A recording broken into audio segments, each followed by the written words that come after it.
coming soon to WESN Content Capital.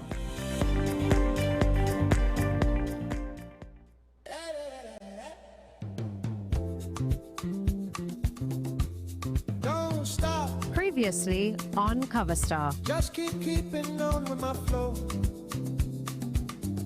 We met the voices and we met our first two panels of judges. Episode 1, Vonnet Bickford and myself, Hannah Abdul. Episode 2, Candice Alcantara and the piano girl Johanna. And shout out to our judges for tonight's episode, Jarrell Forbes, Luke Samerson, and Vonnet is back. Over the last 2 episodes, we got into the covers and the judges looked, listened, and scored. 2 contestants were unable to perform due to illness. They did not score and they were out of the running. This is Coverstar, where music history meets its next voice. On WESN, the content capital. WESN.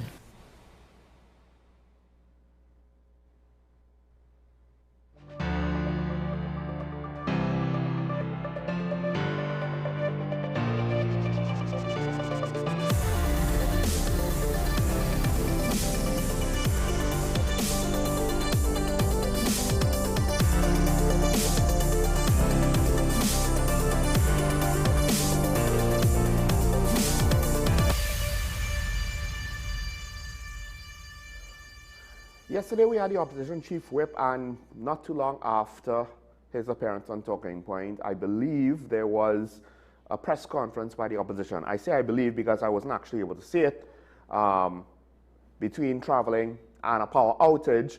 From what I understood, affected a large area of West Trinidad, but I'm not entirely sure which areas. I heard Diego Martin, Cascade St. Anne's. It included the area where I live, and it was for the whole day. But I eventually saw the press conference, and it was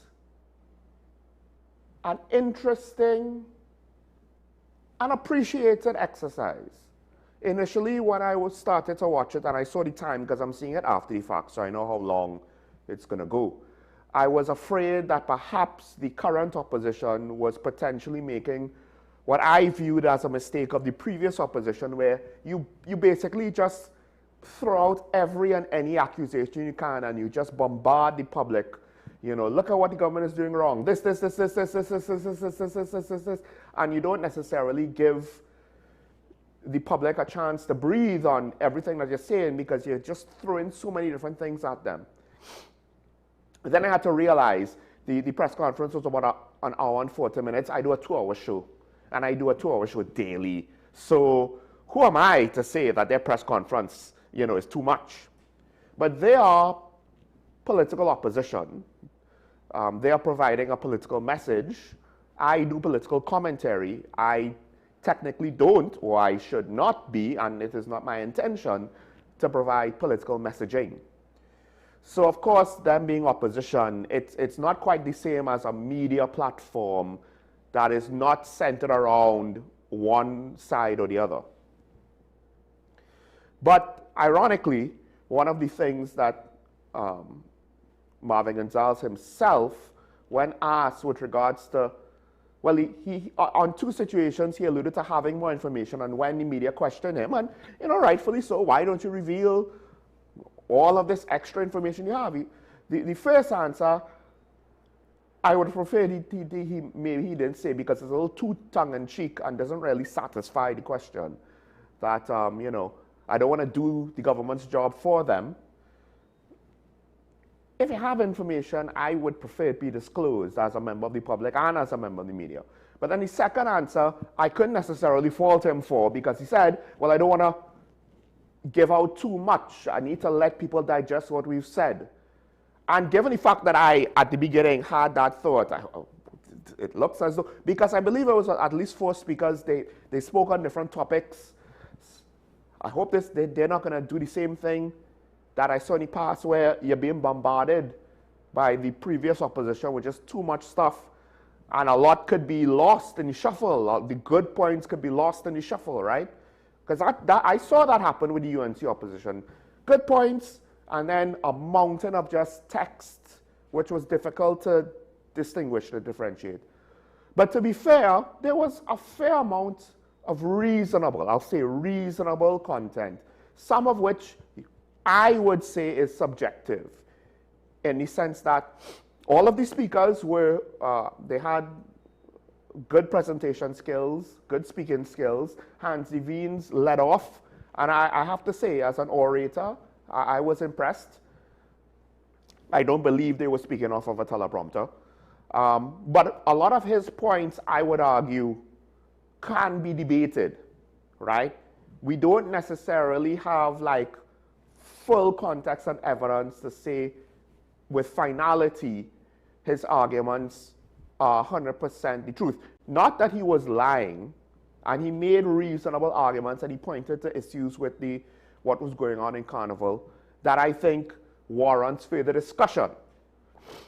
As you got down the line, there were more pointed commentary on different situations. One of the things, I believe it was either MP Simon de Nobrega or MP Brian Manning brought up the situation with the cargo ferry in Tobago. Now, historically speaking, I would actually attribute responsibility for what happened with the ferry service at the beginning of the Dr. Keith Rowley PNM administration on the previous administration, because they met that day. It was I think less than half a year. All of a sudden, they had a lot of issues with the ferry service. And those issues were pre-existing with regards to maintenance issues and breakdowns. We didn't necessarily see the same transition where you had ongoing maintenance issues and you had certain boats breaking down more frequently as you got closer to the election, for them to say the UNC inherited a situation. But the flip side is, and I think the case was made in the papers today, what is going on? I believe the Chief Secretary made this case. What's going on with the cargo boat right now? It doesn't seem to be a question of maintenance or the government or Port Authority or the THA not doing what they were supposed to be doing. One could say, you know, maybe you should have kept the old ferry because they knew how to handle or navigate the procedures, the docking, etc. without an issue. They've done it however many times, they're proficient at it. Now, I'm not entirely sure to what extent the weather situation was beyond the norm. But the point is, the cargo ferry that was now, I believe, doing trials and getting integrated into actually doing cargo runs and stuff like that, it had an accident. What are you going to do? Because the Cabo Star, it was a contract situation that was coming up, and the stakeholders in Tobago wanted greater capacity. They wanted 2 boats. 2 boats might have not been economically viable, although on a logistical standpoint, 2 smaller boats, while potentially not as economically viable as 1 big boat, economy of scale, etc., etc. 2 smaller boats might have been, with regards to logistics, you would have had redundancies, it would have had benefits, but can't say it would have been surefire superior.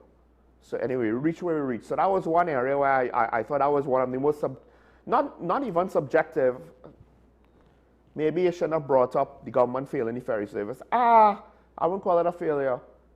It seems as though stuff happens. To be fair, the person in charge bears responsibility. But then, former Minister of Public Utilities, Marvin Gonzalez, when it was his turn to speak, he went back to the situation, and I was very much appreciative of it with regards to WASA. And he pointed out a couple of things, mainly that apparently there have been a lot of hiring going on in WASA recently. 426 people. 1/4 of those were for administrative and clerical positions, 67 were non-skilled daily rated workers, 12 were hired at the executive level. And the calculations, they got this information from the Minister of Public Utilities, written response from Minister Padarath is where Marvin Gonzalez got this information. when he did the calculation, because they had salaries ranging from $8,000 per month to $60,000 per month, I would just like to point out how many people in the private sector that are non-skilled, daily rated workers get $8,000 a month. Now, I don't know if it's because of the danger of the job, but the fact that it says non-skilled, daily rated workers, $8,013 per month to be exact. $60,000 per month for a director, right?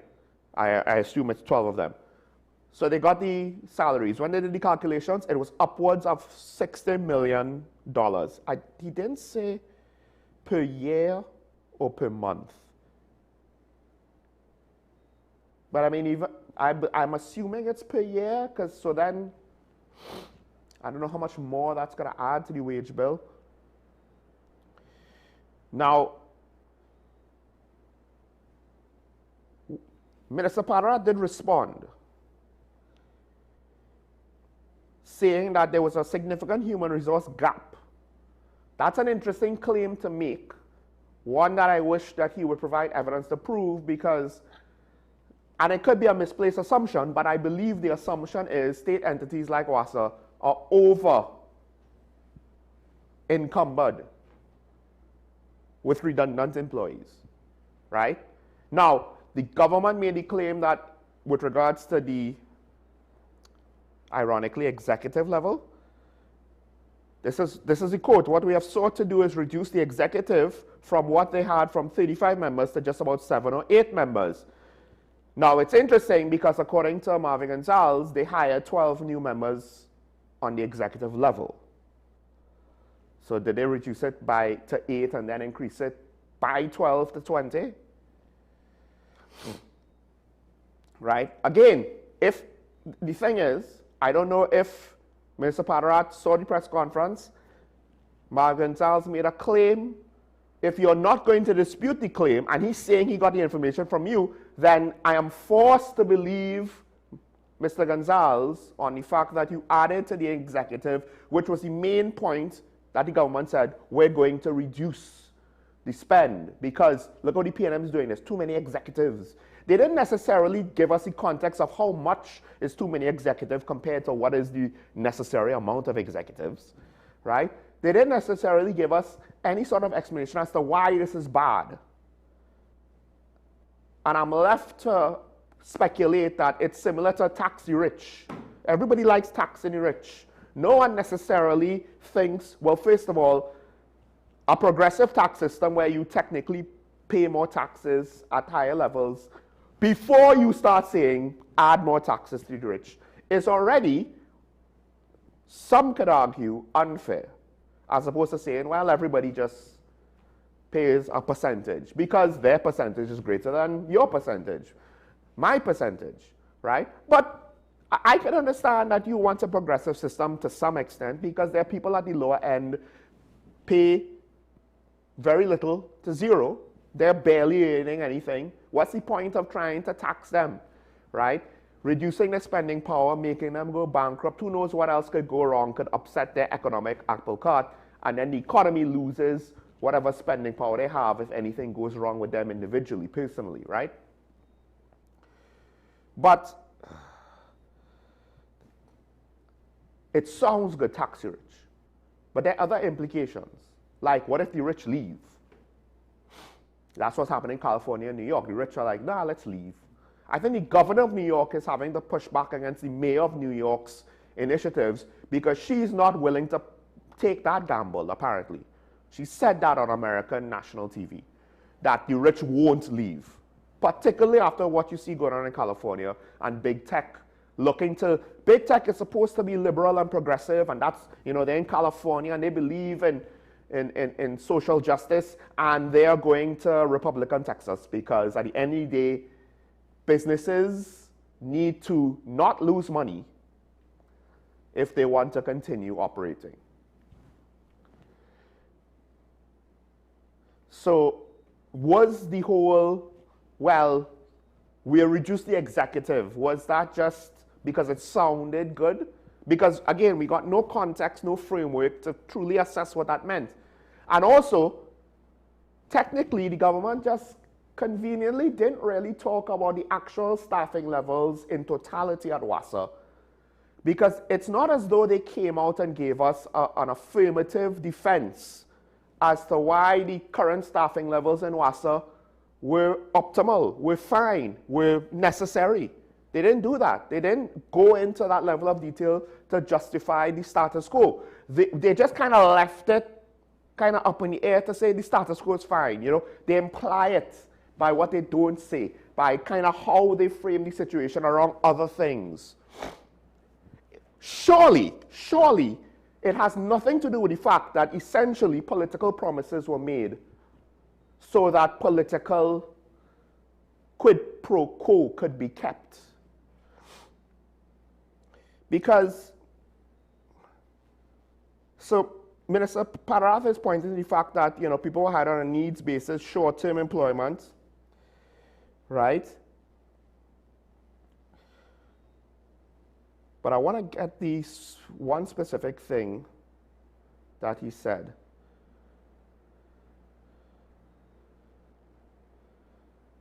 He said the explanation that former Minister Gonzalez speaks about in terms of increasing the wage bill at WASA on an annual basis is nothing but a total and blatant lie.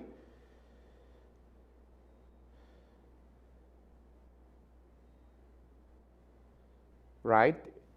It's for specific projects, and it comes to an end until new projects come up. All right. But I want to get to a specific point that he made.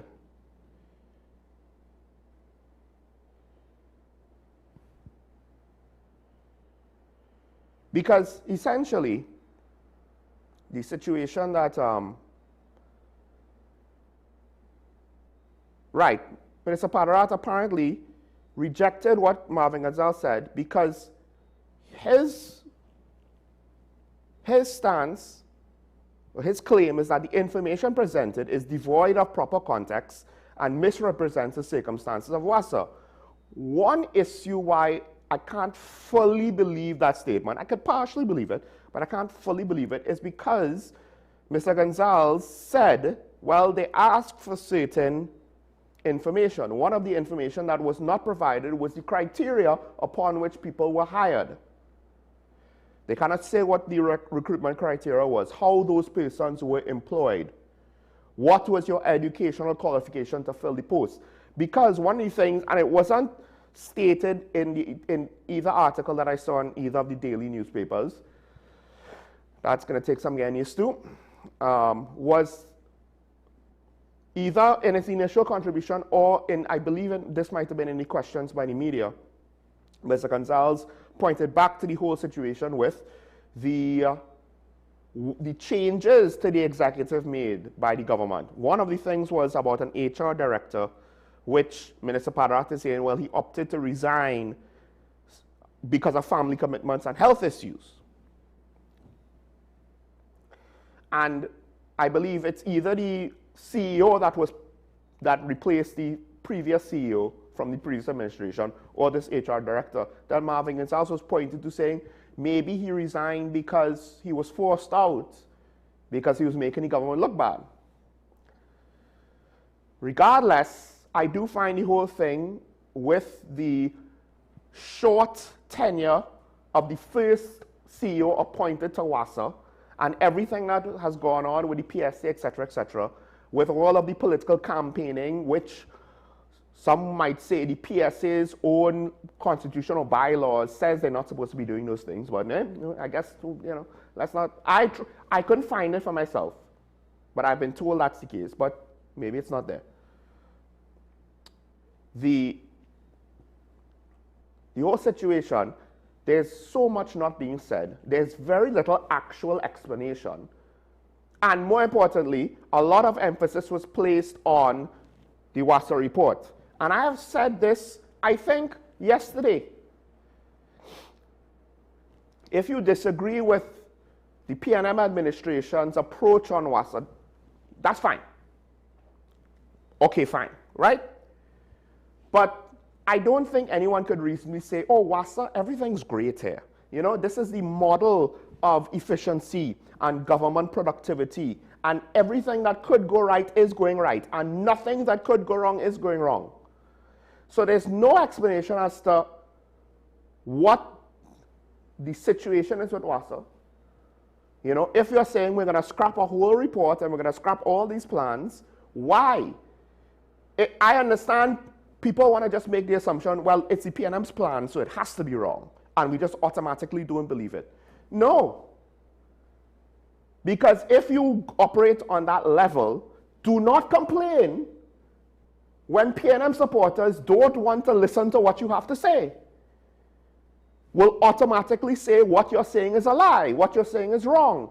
You can't try to be the government for everybody, but then operate in a way where, oh no, but they're always wrong. Always assume them to be wrong, because that will encourage the supporters of the other side to do that to you. That's not how you start bridge building. That's not how you start compromising in order to heal wounds, to heal division, and to bring a country back together. It's just not.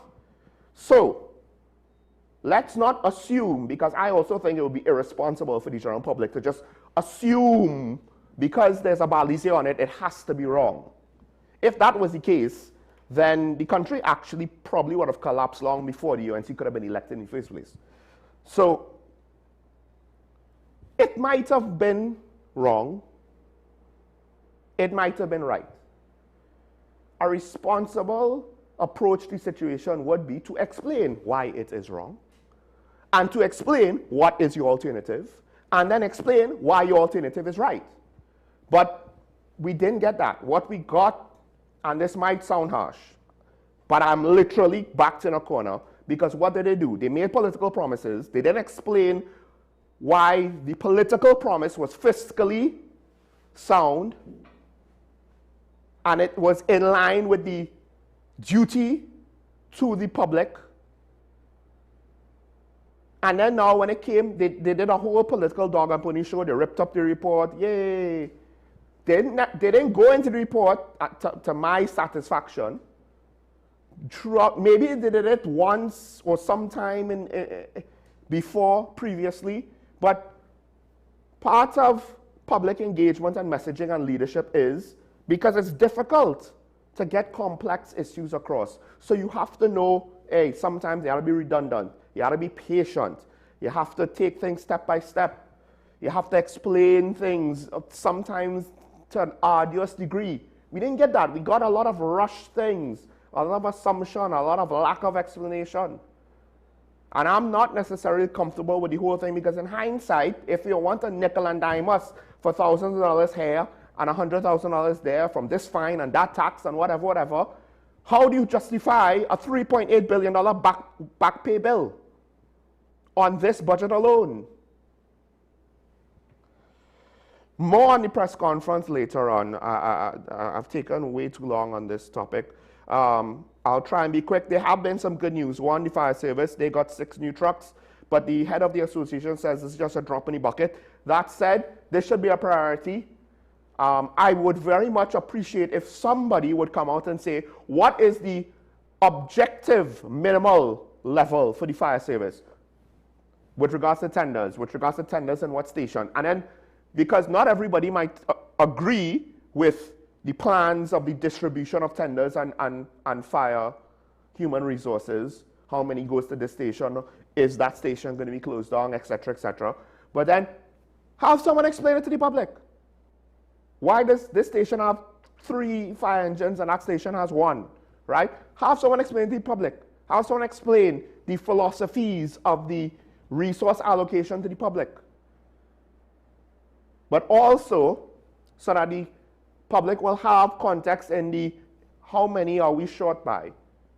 I think part of the reason why governments don't want to give context on certain things is when they fall short of those standards, they don't want the public to blame them. So it's easier to keep the public in the dark, so they just won't know. But hey, at least they got the trucks. At least they got 6 of them, different functions. At least they got them. I very much appreciate that, because I have a fear. You never know what could happen. We already kind of seen the worst case scenario. It probably could get even worse than that, especially if anybody has intentional bad mind. And I'll leave it there. The HDC has a situation where some women were scammed by fake HDC officials. I believe something like this has happened before, and it might have been with the HDC itself. To some extent, I'm not necessarily blaming the HDC or other institutions. We do have an issue nationally, private or public, with regards to disseminating information. And I think one of the things is to try to figure out how do you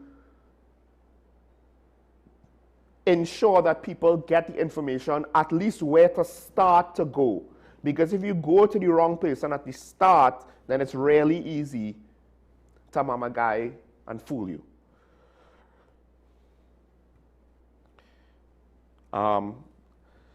TTT has cut a few events.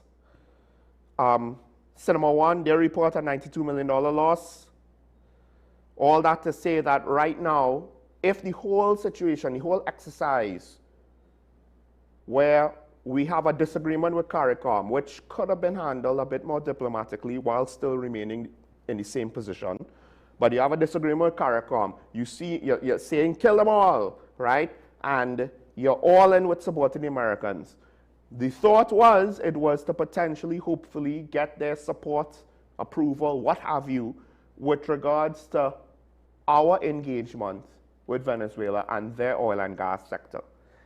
Maybe the clue that it wasn't all going to be easy was when Venezuela kept hitting back at us in their press with their rhetoric. They didn't hit the Americans, they hit us.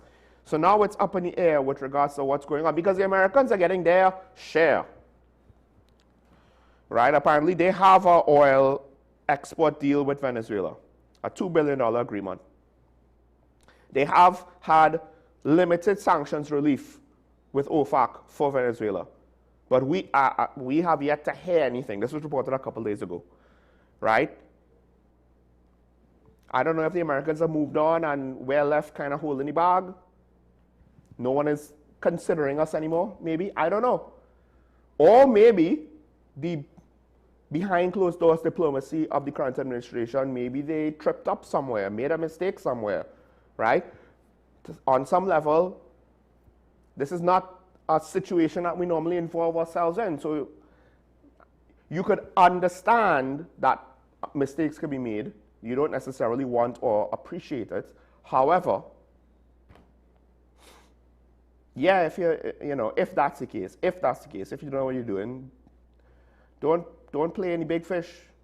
If you are still accustomed to the small pond, don't play any big pond, sorry. But I'll close with this. The opposition's press conference, generally speaking, I appreciated the tone by which they approached it and the level of oration and how they framed most of their points. Some of the language I might not have used, but then again, my position is different to their position. They're in the opposition. I am a member of the media. So Mr. Gonzalez said on many occasions that the government, he made very absolute statements that they lie, they lie, they lie. I don't want to, nor should I, make statements like that. The thing is, and this is one of the interesting ethical dilemmas for politics and public speaking and even political commentary in this country. If he says statements that, with regards to the meaning of his words, the comprehension are not as strong, it might not resonate with some of the population. They might disregard him or disbelieve him. Some people need those direct statements. And that's the thing. When you're speaking to the masses, one approach is not necessarily going to be the most effective approach to get your point across to everybody. So now the question is, did he choose the best approach to get the point across to the most people? I think it's better than what we've seen in certain political areas of discourse, because I don't know why, for the life of me, it seems as though the government is very much obsessed with opposition MP Stuart Young's private parts. I don't know why. Because I saw a clip where the Prime Minister made reference to it, I believe, in Parliament. And why do we have to go there? What is with this obsession with one man and and his personal person? You know, I don't know if the obsession starts from the, because I believe the term, the pin term came from Anna Roberts, and I don't know, maybe he himself, you know, he suffers from deforestation, so that's why he's obsessed with other individuals. But at the end of the day, we didn't necessarily have speech to that level in the opposition's press conference. Not that they have, as a group, as a collective, not that they have not done that before. I mean, Mr. Young himself had a hot mic incident that should not and should never happen. And all the criticism he got for it was warranted, and then he probably deserved more criticism than he did get. But I do wish we could kind of take the bubble out of it. And to a reasonable extent, yes, it was still political. Yes, it was the opposition party, so there was their bias. But this is the direction. I'm not going to say it was perfect. I'm not going to say it was great. But that's the kind of mentality I would prefer to start to see. That's a start with regards to how do we present information to the public? How do we bring points across? Well, we don't need to insult people because somehow we have pertinent information on their anatomy. I mean, Mr. Roberts, how did you come across that information? What extracurricular activities do you indulge in? I guess I have to ask. You say it with such confidence. I personally would just prefer we don't go there at all. But you know what? I had my fun. Maybe that was irresponsible of me. But we'll take a break. When we come back, we'll welcome our guests for today. A couple of things to get through, including one of the most inexplicable things that I've seen in quite some time. Stay tuned.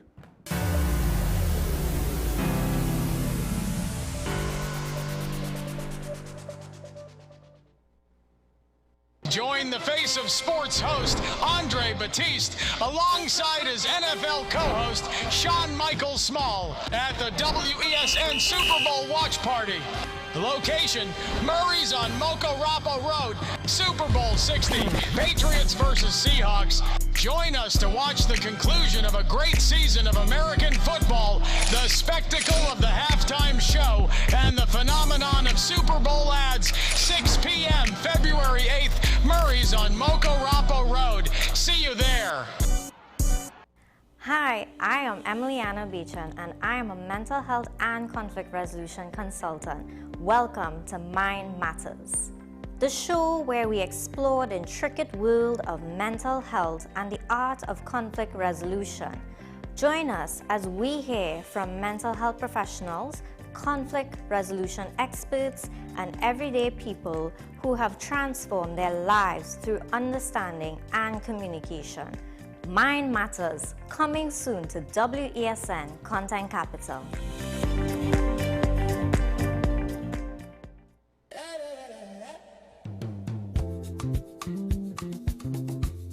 Don't stop, Previously on Cover Star, just keeping on with my flow. we met the voices and we met our first 2 panels of judges. Episode 1, Vonette Bigford and myself, Hannah Abdul. Episode 2, Candice Alcantara and the piano girl Johanna. And shout out to our judges for tonight's episode, Jarrell Forbes, Luke Samerson, and Vonette is back. Over the last 2 episodes, we got into the covers and the judges looked, listened, and scored. 2 contestants were unable to perform due to illness. They did not score and they were out of the running. This is Cover Star, where music history meets its next voice.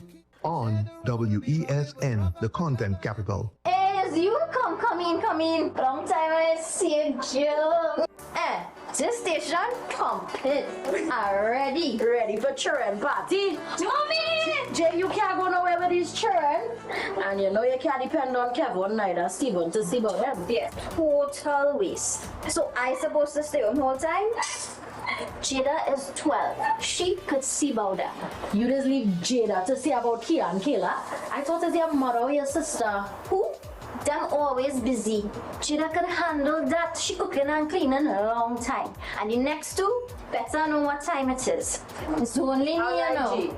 I will talk to my mother. She just home these days. She will make sure the children okay. Alright. Let me see the moves for later. Before you ramage, make sure the children okay. Call 996 to report all child abuse now. A message from the Children's Authority of Trinidad and Tobago.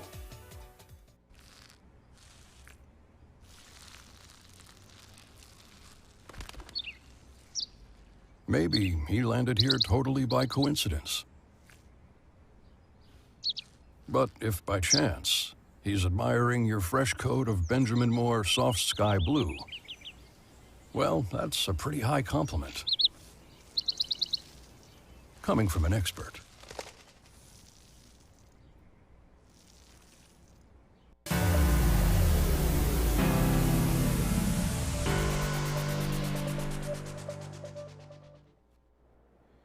And as usual, joining me, of course, is disaster management expert, former member of the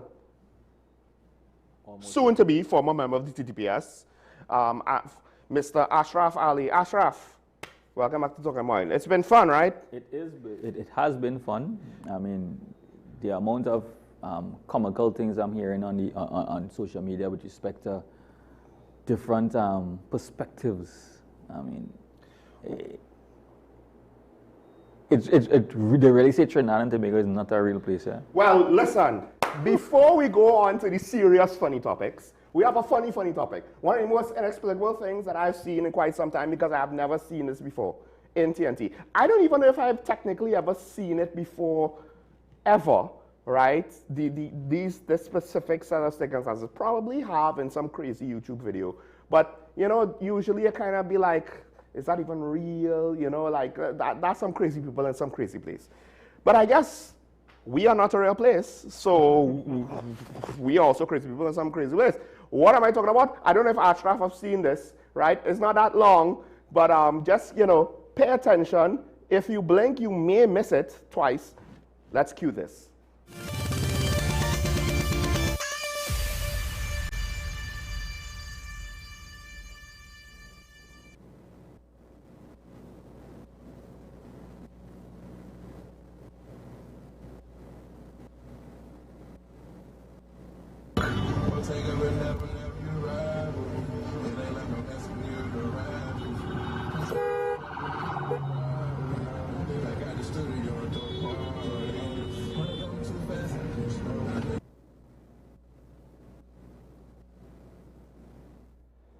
All right, so part of the video is to see the fact that, ironically, the police, she almost, I believe it's a lady driving. Apologies. I'm not meaning to provide any commentary about which gender has what skill of driving or what have you, right? The driver almost reversed into a police car coming with their sirens on. And my thing was, it seemed somehow she was so unaware of what's going on, she's driving up the middle lane.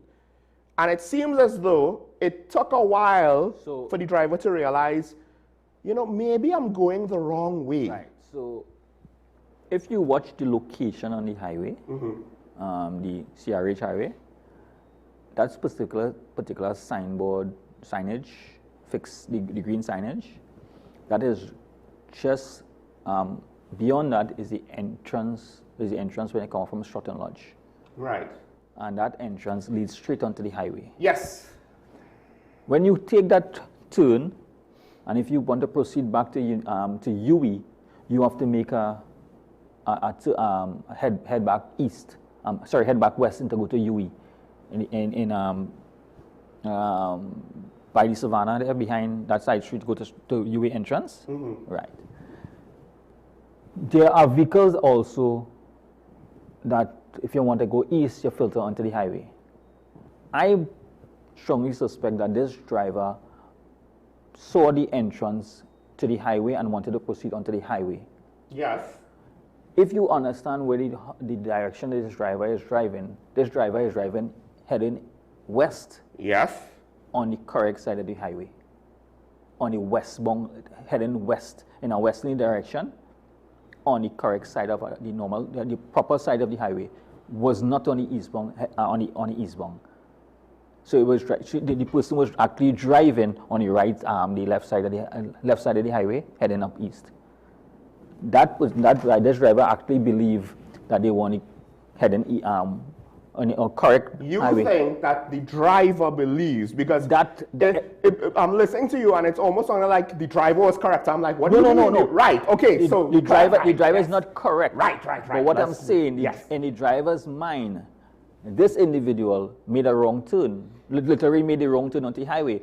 But this is explainable because of the fact that if you're watching two lanes, they assume that they made an assumption that the lane on the left. Oh, they made the assumption that the left lanes were the western headed lanes. So you see, you understand what I'm saying? The only issue with that is because I've mentioned this before, ironically, somewhat recently.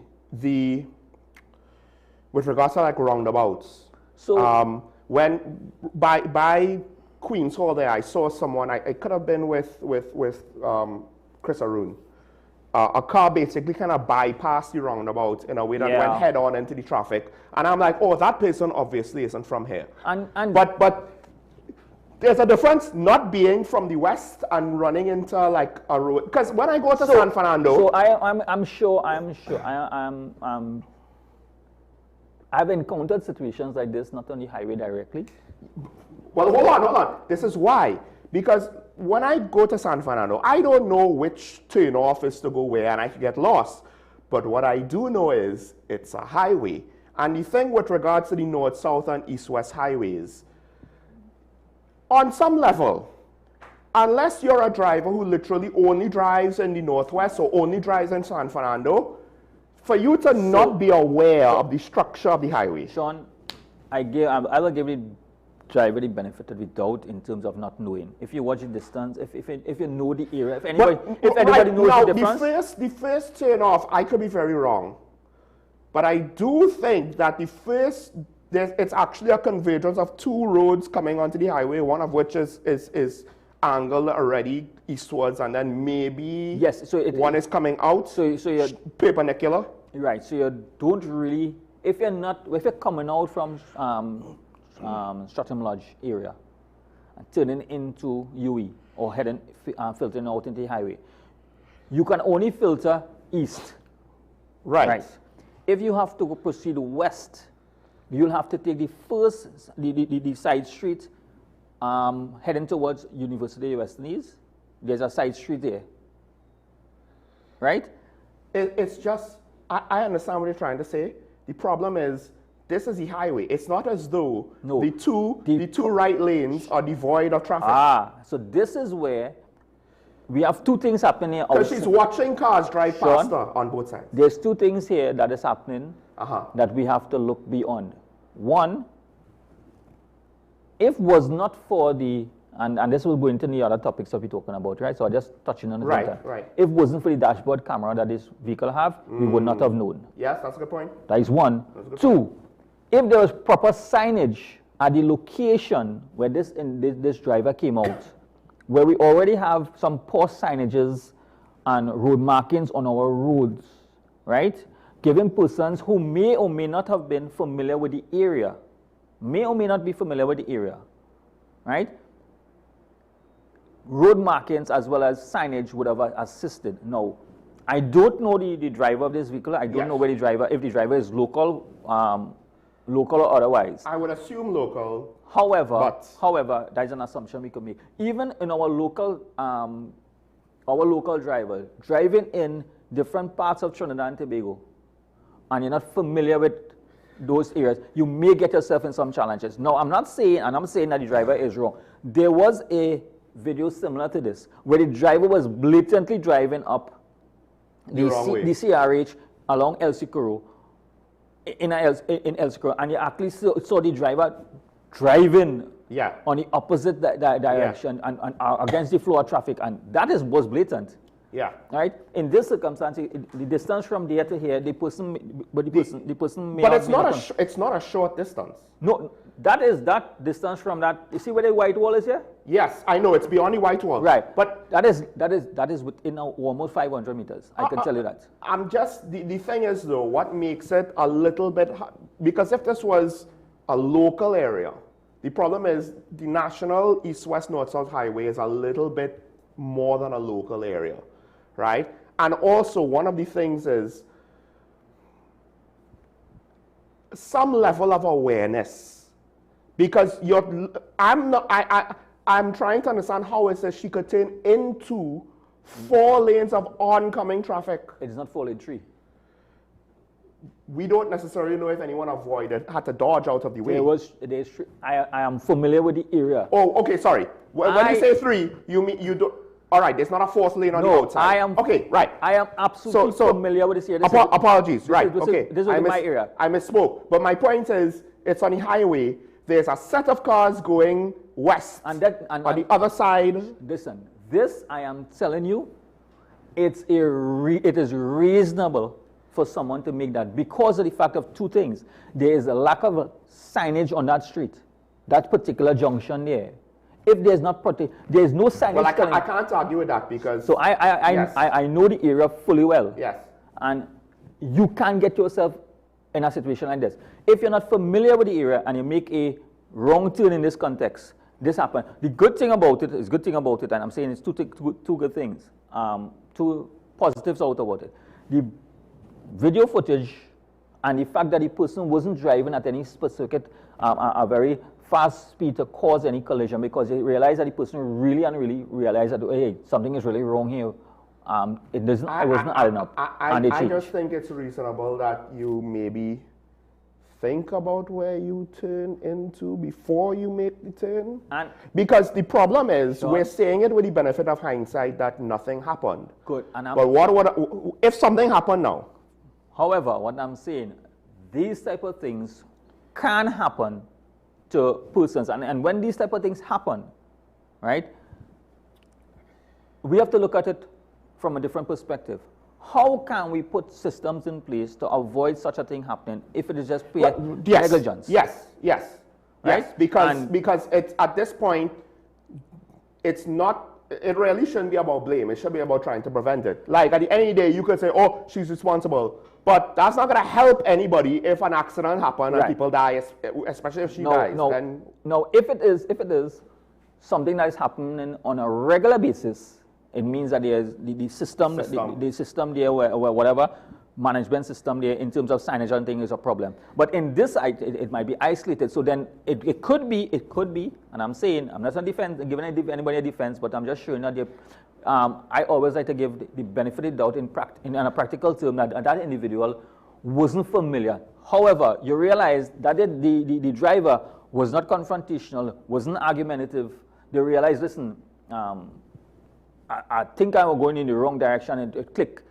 They turned and allowed it and gone away. Now, there's a second part to this, and there's the speeding police car that was almost hit. Yeah, well, I don't think if my assumption is that she planned to stop there, because she couldn't necessarily see what was oncoming, right? That would more or less kind of be my thought process if I was in a situation like that.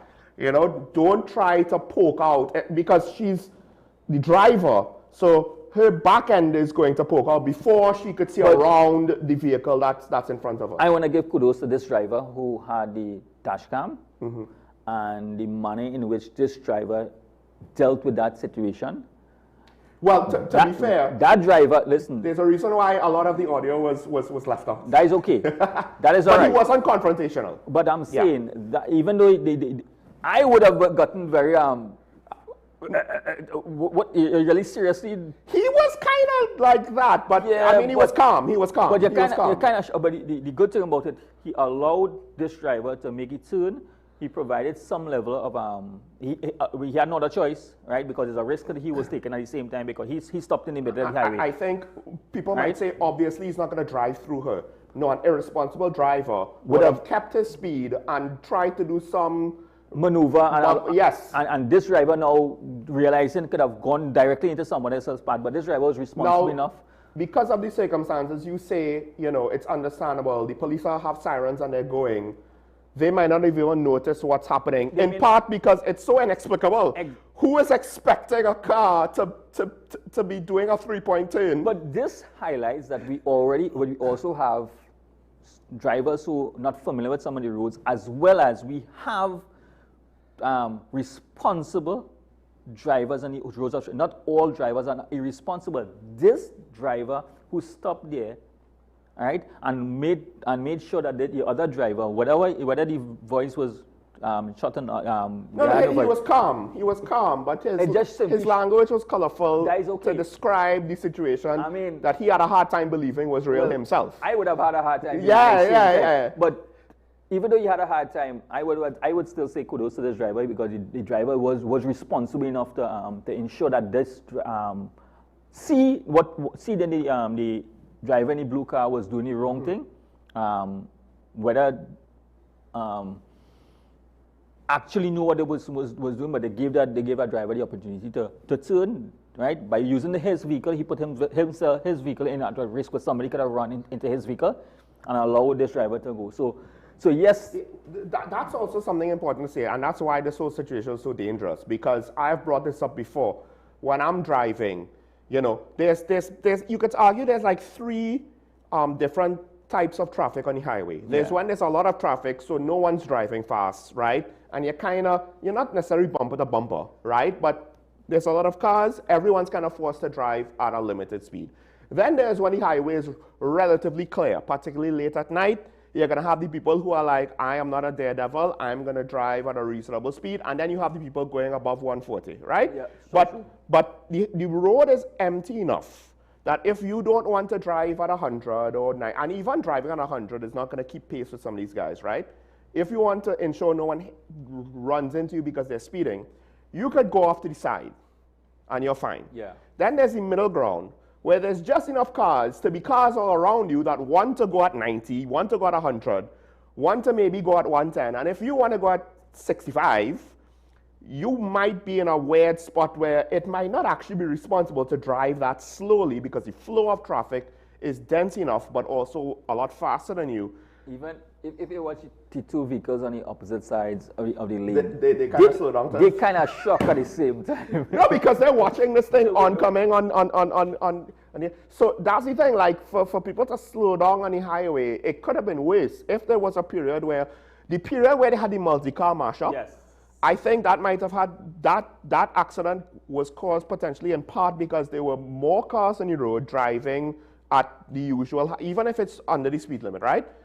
But because there's so much more, there could have been more cars on the road. If you slow down like this, as you point out, the cars behind you aren't expecting you to stop. So drivers, so that is one of the things that drivers need to be, drivers of all ages need to be cognizant of, is that if you're going to an area that you're unfamiliar with the roads, take a little more time to assess the roads, because if you're not too sure where this road, how to drive or where it is leading to, observe sometimes the flow of the local traffic. If you observe the flow of the local traffic, it'll give you an understanding how the road is flowing. Try not to go against local traffic. Yeah. Because local traffic is more or less kind of a guide for areas that you're not familiar with. And we haven't even, if there was an accident, what would the legal liability be? The whole point is, if anything went wrong and somebody was hurt or killed, it kind of beyond the point of whose fault it is. Is it the signage? Is it the driver? This could have been a very bad situation. Very serious and possible fatalities. Because if it could happen in daytime, when you in theory could see the flow of traffic on both sides of the highway. Now imagine at nighttime, when you have people on both sides going above 100, right?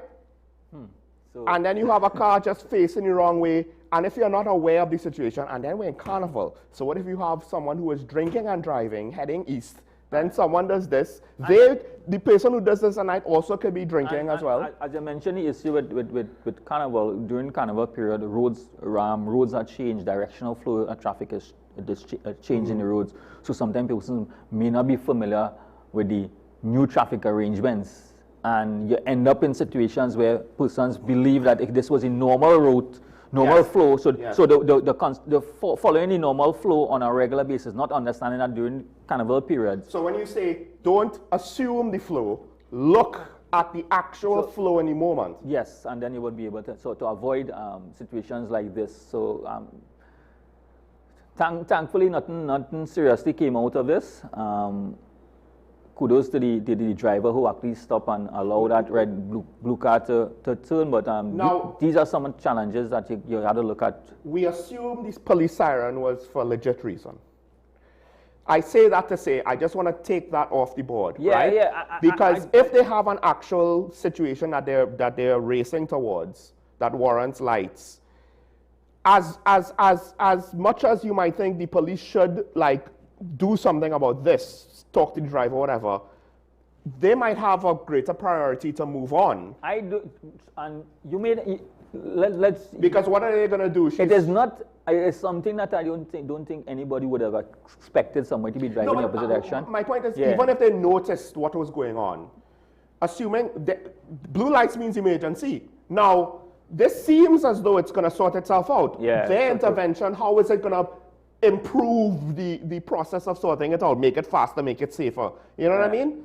And then on top of that, stop at a moment's notice is also not necessarily. It's also going to could pose another risk at the same time. But yes, I think if the police weren't having their sirens on, and yes, I understand, some people will say, yeah, but what if, let's put it this way, why would police use sirens to cut through traffic when there's no traffic? That's why I'm kind of willing to assume there was a reason why they were trucking it to wherever it is they were going. Yes, if they weren't, maybe you might have wanted them to pull over the lady, have a talk to her. But again, you know, who knows?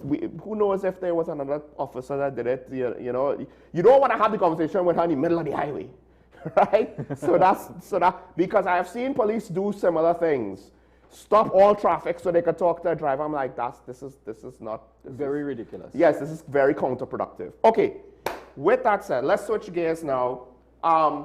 For what it's worth, let's go to the daily review.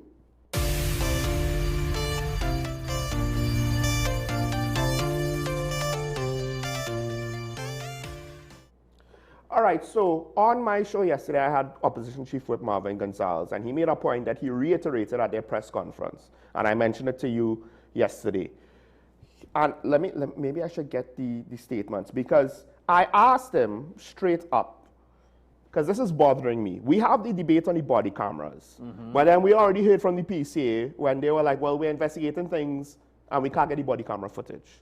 And the public has technically never seen body camera footage from the TTPS, if my memory serves correct. And technically, have never. Well, right. Well, I technically, because I don't know everything. So, okay, you're saying it. Never. He said it. I didn't say it, right? We've never seen body camera footage. And that's like half the point of the body camera. 100%. Half of it is to record the situation, evidentiary value as much as public record. And the other half is, hey, we have questions over this thing that doesn't look kosher.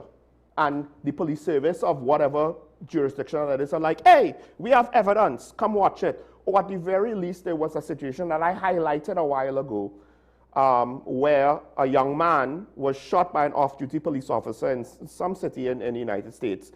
They allowed the family to come in to watch the body camera footage. And then the family went to the public to say, our boy was wrong, the police officer was correct, you know, we apologize, because they were very upset, understandably. But to their credit, the police gave them the evidence. They weren't looking to be belligerent. The evidence was the evidence. They accepted the evidence, right? To try to process what happened to their family. But we haven't gotten any of that. So my whole thing was, I asked him, why? What is there to stop the revelation of information or video evidence or any evidence? Because they say they don't want to prejudice the investigation. But I brought up the point yesterday with Marvin Gonzalez. The video already, if anything, prejudices the investigation. So it's already, you know, part of what happened is already out there. How are you going to feel, what, you're afraid they're going to prejudice the investigation against the officers? The video already shows them in a bad light. What are you afraid of, right? And also, there's a part of me that's like, well, video evidence is the truth, no? Like, so you're going to fight, you say it only shows part of the picture. So your solution to that is to not show anything else and leave the public with what you say is a limited part of the picture that doesn't show everything. I don't understand it. And Marvin Gonzalez basically said there's nothing to prevent them from revealing information, right? And I think he went so far as to say it's a cover-up or it's an excuse when they basically say, we can't show anything, we can't show anything. We say nothing, we show nothing. If I make any comment, will you put me in which side of the political table? You give me your comment. You give me your comment. Because listen, So Sean, listen. Mr. Gonzalez is correct. Okay. Commissioner is correct. Former commissioner is correct. The PCA is correct. Understand what I'm saying? Mm-hmm. There is no law in Trinidad and Tobago at this point in time that prevents anyone, any citizen of Trinidad and Tobago, from recording an incident or an interaction with police officers on their private phone.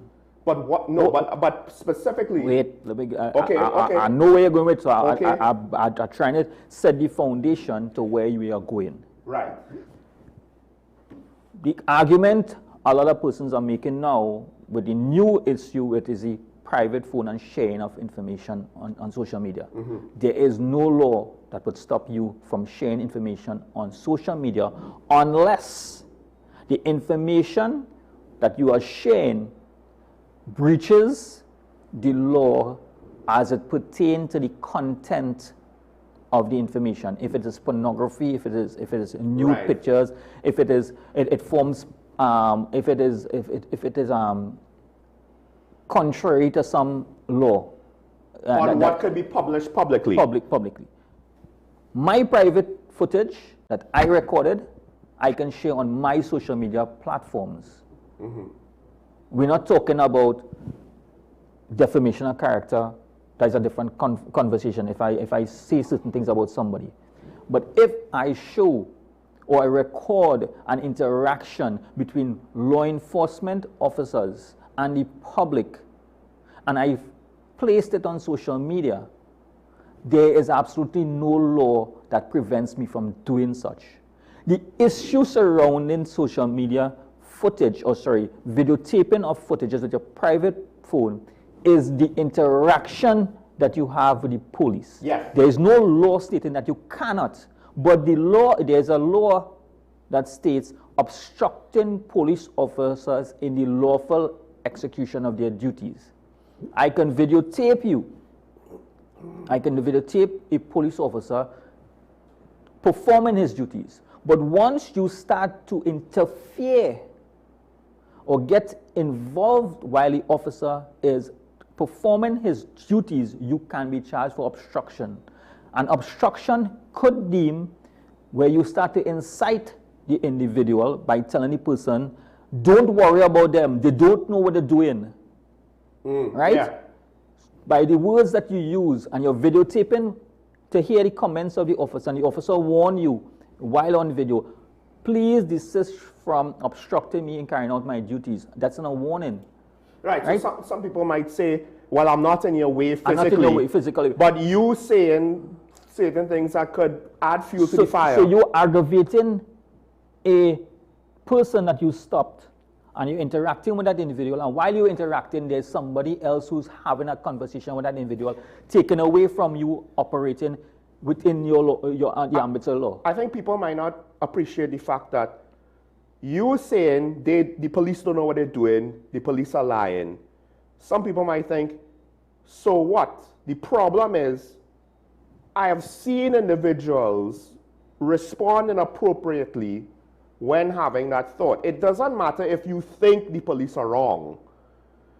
Once what they're asking you to do is not objectively illegal or beyond their legal authority, you have to comply, regardless of if you think they're making a mistake. And then on top of that, there are times when even if the police are doing something beyond the scope of their authority, it is still recommended to comply. We have seen videos where police officers were being recorded by individuals, and the officers approached the individual and slap the individual. Yeah. That is wrong. That is an offense. The police officer, that is an assault. That is damage to property. This is my personal property. And this is not about choosing any sides. As a police officer, you're not supposed to do that. Right? That the person has a right to videotape. Right. However, that right does not go beyond the authority to obstruct me from carrying out my duties. You have all the rights to videotape because I'm a public citizen. Sorry, I'm a public servant. Yes. Right? And I'm operating within the ambits of the law for the state. So I should not have any issues carrying out my functions. And the reason why Ashraf is bringing it up is this has also been debated with regards to social media video. Right. But the point is it's private video. It's my private video. When it comes to the issue at hand with conversation of body cameras, this I am saying, the argument is not making any sense. Understand the arguments that persons are putting forward of it's not fit for purpose.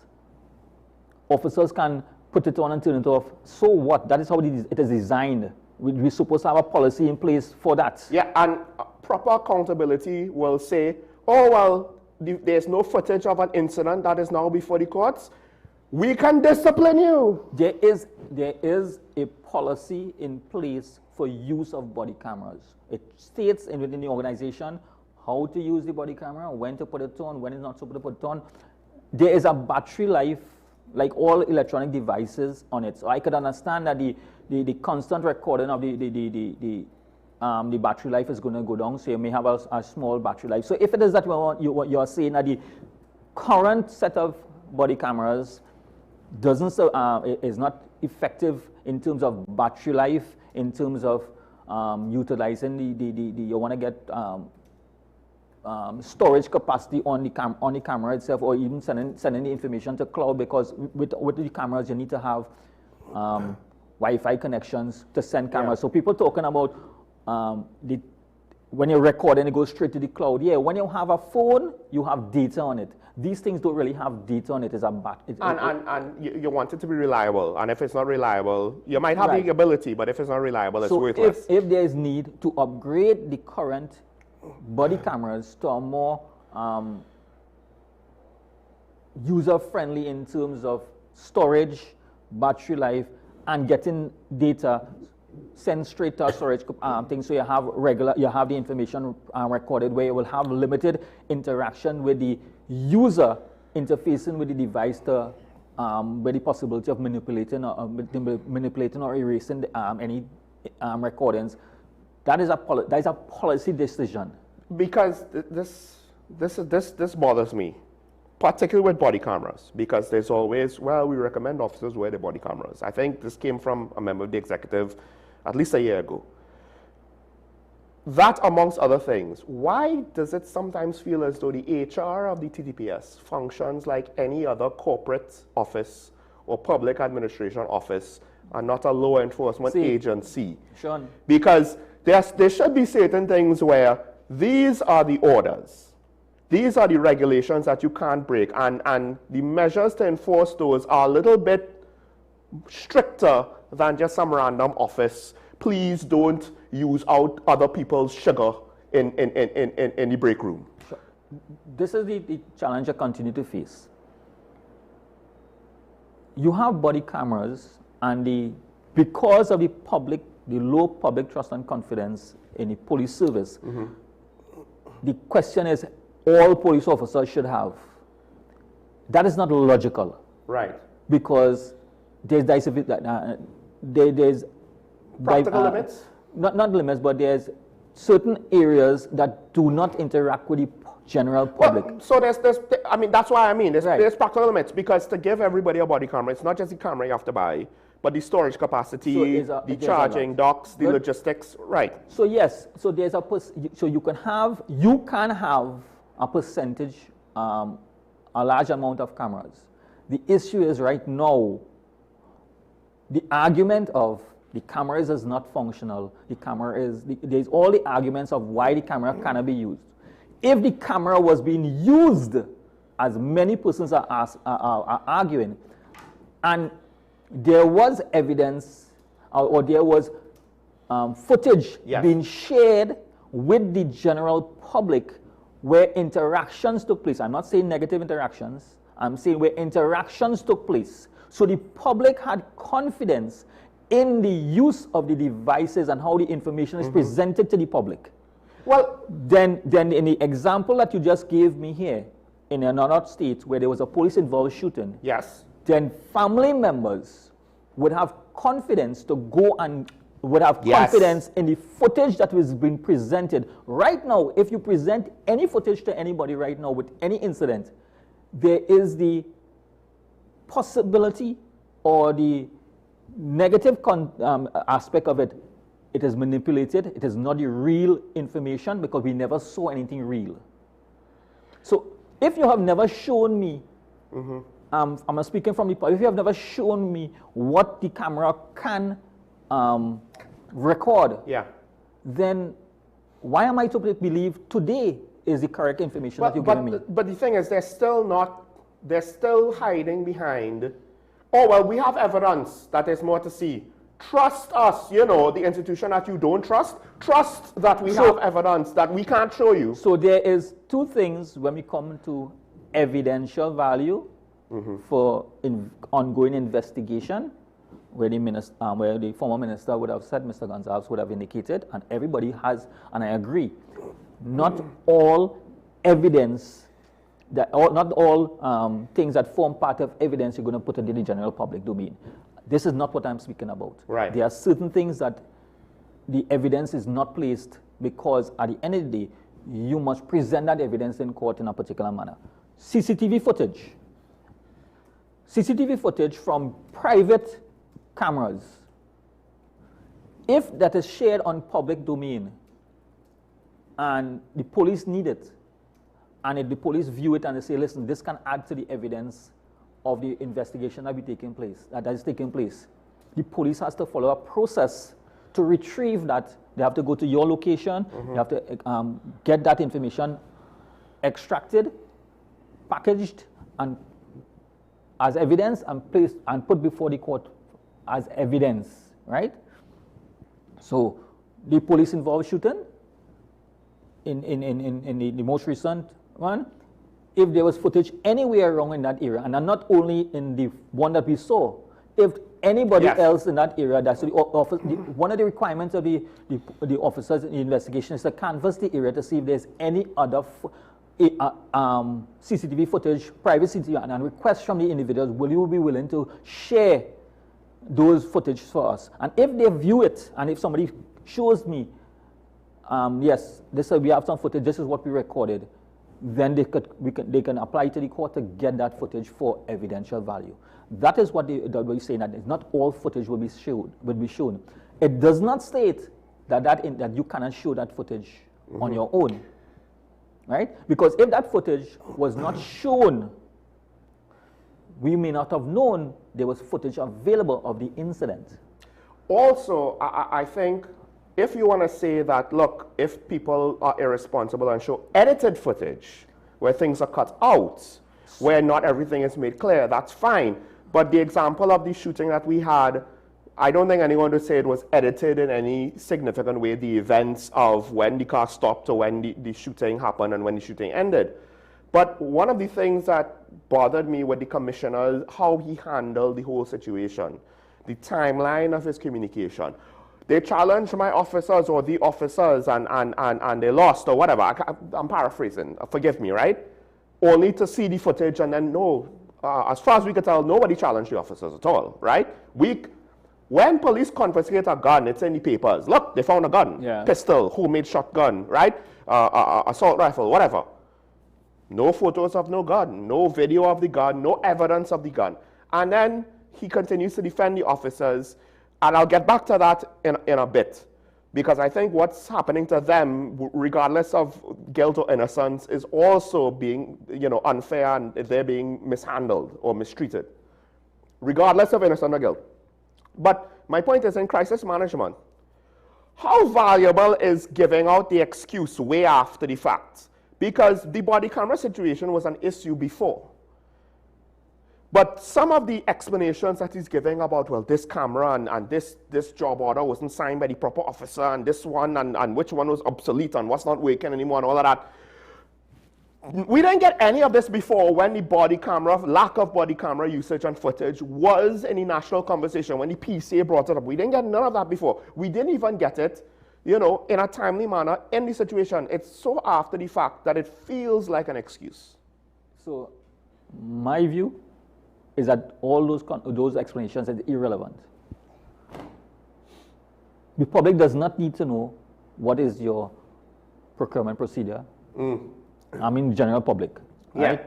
Yeah. It doesn't need to know who signed, on who's supposed to sign, on what, when, where, how. That is irrelevant, because that is part of your administrative function in terms of providing the necessary resources for the organization.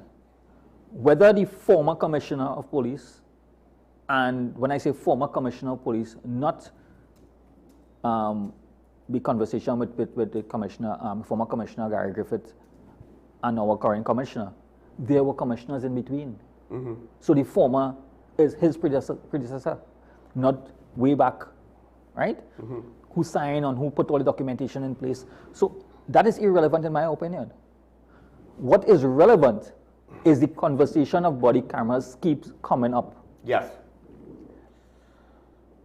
If we have 1,000 body cameras, Sean, let 1,000 body cameras be utilized by the organization. Let the footage of 1,000 body cameras be shared with the public and the media when incidents, not wait when negative incidents takes place. Why it is that when interactions are taking place with the public, you don't have body cameras? Why? So one of the things, body camera footage. Yeah, one of the things that might be pointed out, not all jurisdictions allow for body camera footage to be shared, whether it is just outright blocked or the police are given the authority not to reveal it. However, in the case where there's legislation to block it, apparently, because I showed a clip from a news piece, and the journalist, the investigative journalist, uncovered the fact that yes, there was a law to block apparently revelation of body camera footage. It was written by 3 former police officers, right? So now when you have former police officers wading into the field of politics, you might get some things that people might want to question. Hence why I wouldn't attribute this to anybody else. I question the current Minister of Homeland Security and if he's fit for purpose. But going back to the 3 officers, this is me applying my standards because I say innocent until proven guilty. That's why the shooting is bad. It doesn't matter what he did or didn't do, right? He's not a threat. That's why it's bad. Here's the twist. Here's the twist. I bet you all didn't see this coming. Well, you might have if you paid attention 5 minutes ago. I think, correct me if I'm wrong, trying to defend the officers in this way, where so many members of the public find it distasteful, disagreeable, shameful, unbelievable, does these 3 officers no assistance? It provides them no actual help because it just makes the whole situation look worse. It makes it look like a cover-up. It makes it look like you have something to hide. It makes it look like whatever Hollywood narrative of the worst kind of police corruption could be there is there. And ironically, as bad as this situation is, now the conspiracy theories are going to just blow it into 10 times worse, and these 3 officers are technically in the middle of it. So what's prejudicing the officers unfairly in the investigation and potentially with a jury? It's not the revelation of footage. In my opinion, it's the comments of the Commissioner and the Minister of Homeland Security. Sean, when you have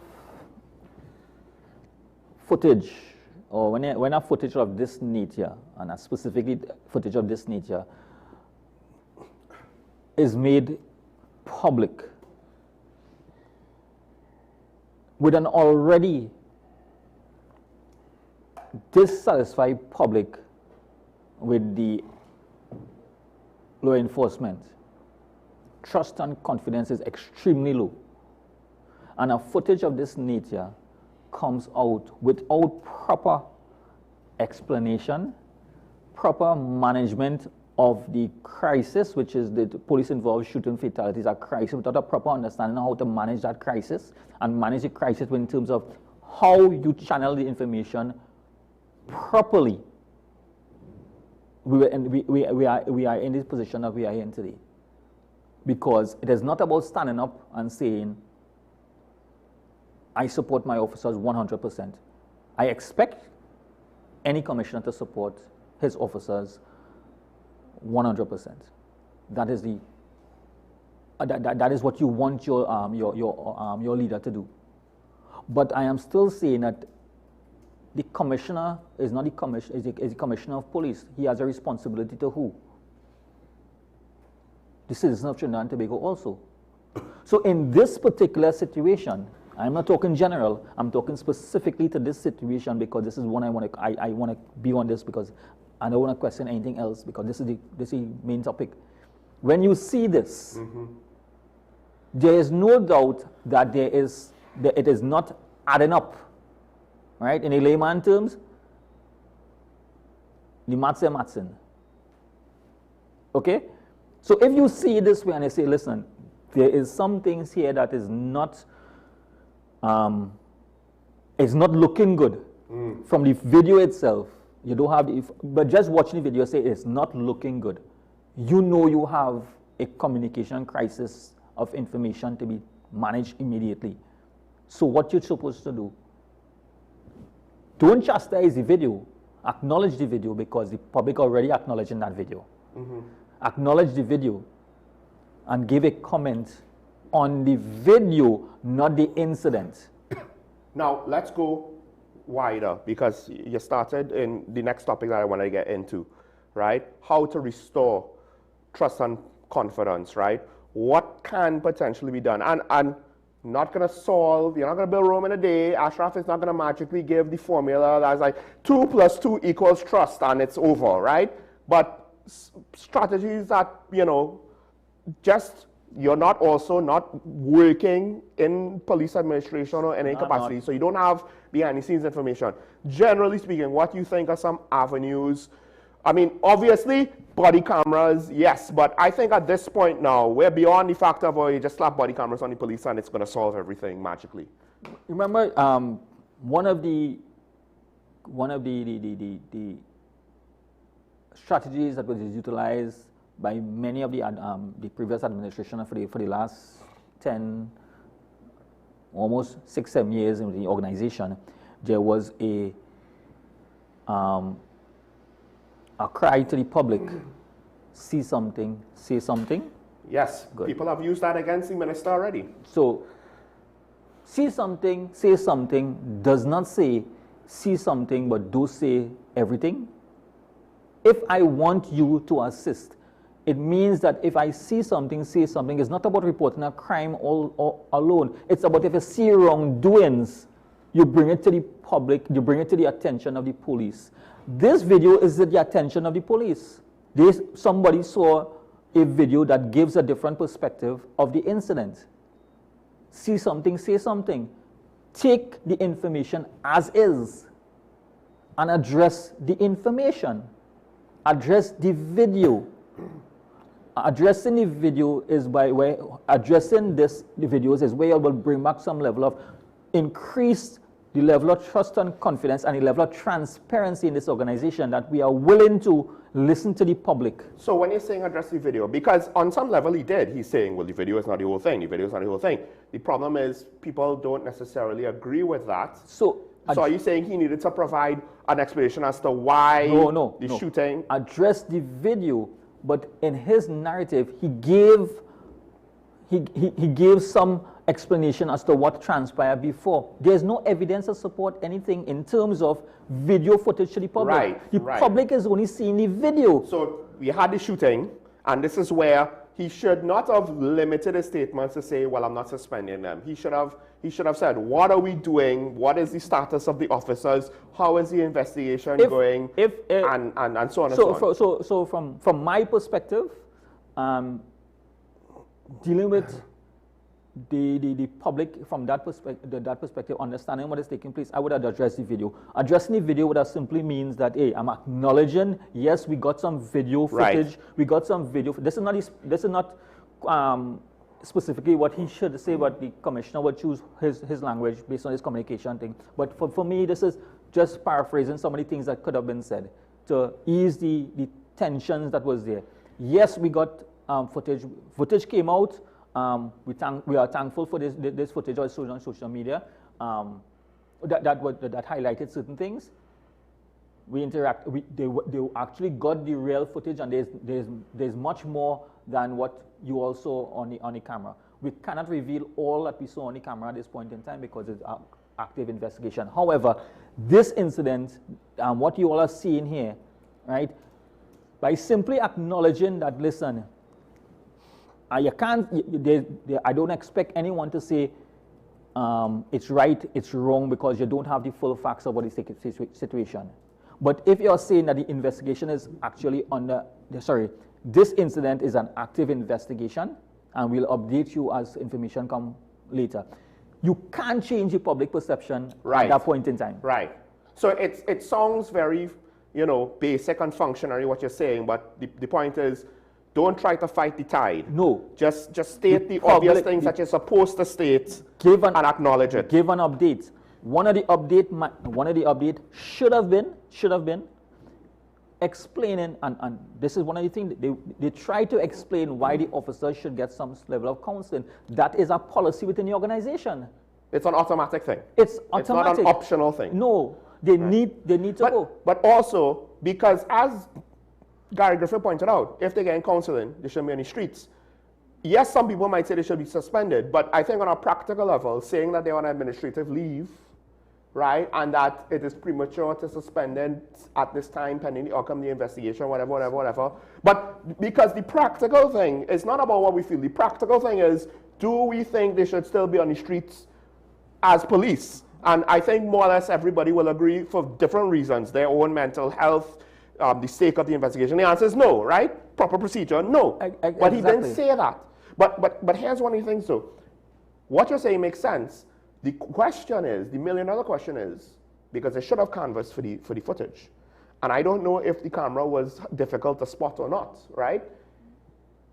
If it ever comes out that the commissioner saw this footage when he gave his statements on the Tuesday that are contradicted by the video, or he saw this footage before it was revealed to the public, and his stance was never publicly changed until the public saw the video. I hate to say this, but if that ever comes out, then everything that you're saying just would not apply, because he kind of started off wrong from the beginning. No. So if he didn't see the footage, it's a different matter. There is within the umbrella of transparency that I do not see an issue with acknowledging what you saw. Right, but for me personally, my point is, if he saw the footage and had this very defensive stance, I can't say. But if he didn't see the footage, it's fine for him to change what he says, right? So I am saying it matters not in the context of what I'm looking at, how I'm looking at it. Okay. If he saw the footage, he made a statement. He had to stand by the statement and face the consequences of his statement. Right, because I think what you're saying is what should be done without the context of what he said on Tuesday, which was a different version of events. Good. If you got additional information or it came up on social media, even if it didn't come up on social media, and the officers would have and the investigators would have canvassed the area and got footage, and he would now be and he may have now seen that footage and has a different view. There's nothing wrong with him coming before the public and giving an update as to what transpired. It will show, it is showing that he is only human. He can make an error, but the error is within the umbrella of transparency, because he's willing to accept that there was some other information, that he didn't have all information. That is being human. right? Now, if you stick to your hard and fast and with information blatantly, it can go against you. And I'm simply saying that in order for this organization to go forward, the level of transparency that needs to be put forward, because the public trust and confidence is so low in the police service, the good men and women of the organization are always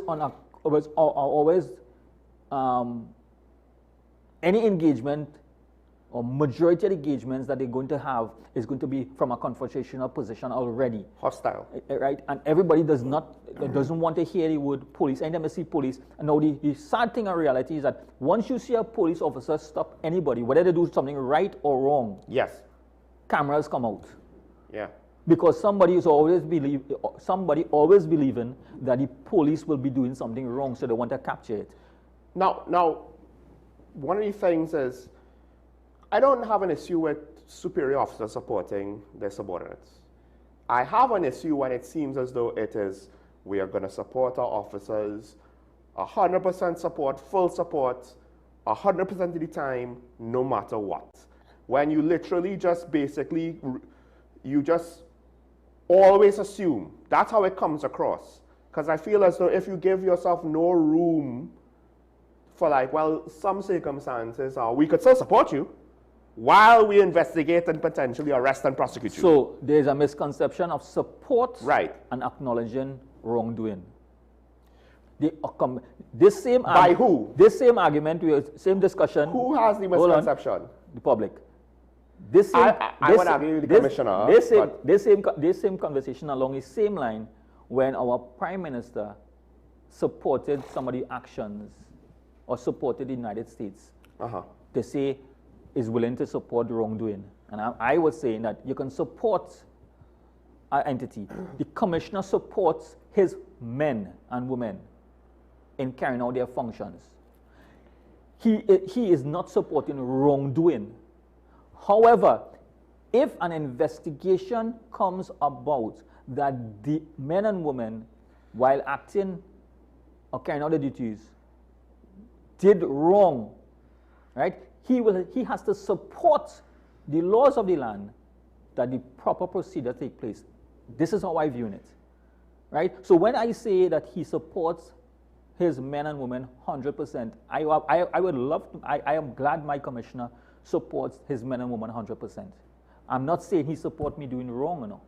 He supports wrong. No, but no, it comes across that way. And that's why I said, no matter what. That is what I'm saying. The public perception is that when you support your men and women, I can support my men and women. I've given you 100% support. But I also support that if you do something wrong, I also support the actions taken by the authorities. My argument is leadership seems to also have a misconception of what that means. Fair and enough. That's why the public will have a misconception. Because I understand where you're coming from, yes, and I agree with you as well. We have Move on the line caller. Good morning. You on the air?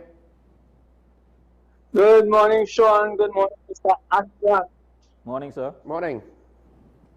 Sean, I have told you many times, and I will say it again. One of the biggest problems with Trinidad and Tobago is lack of truth.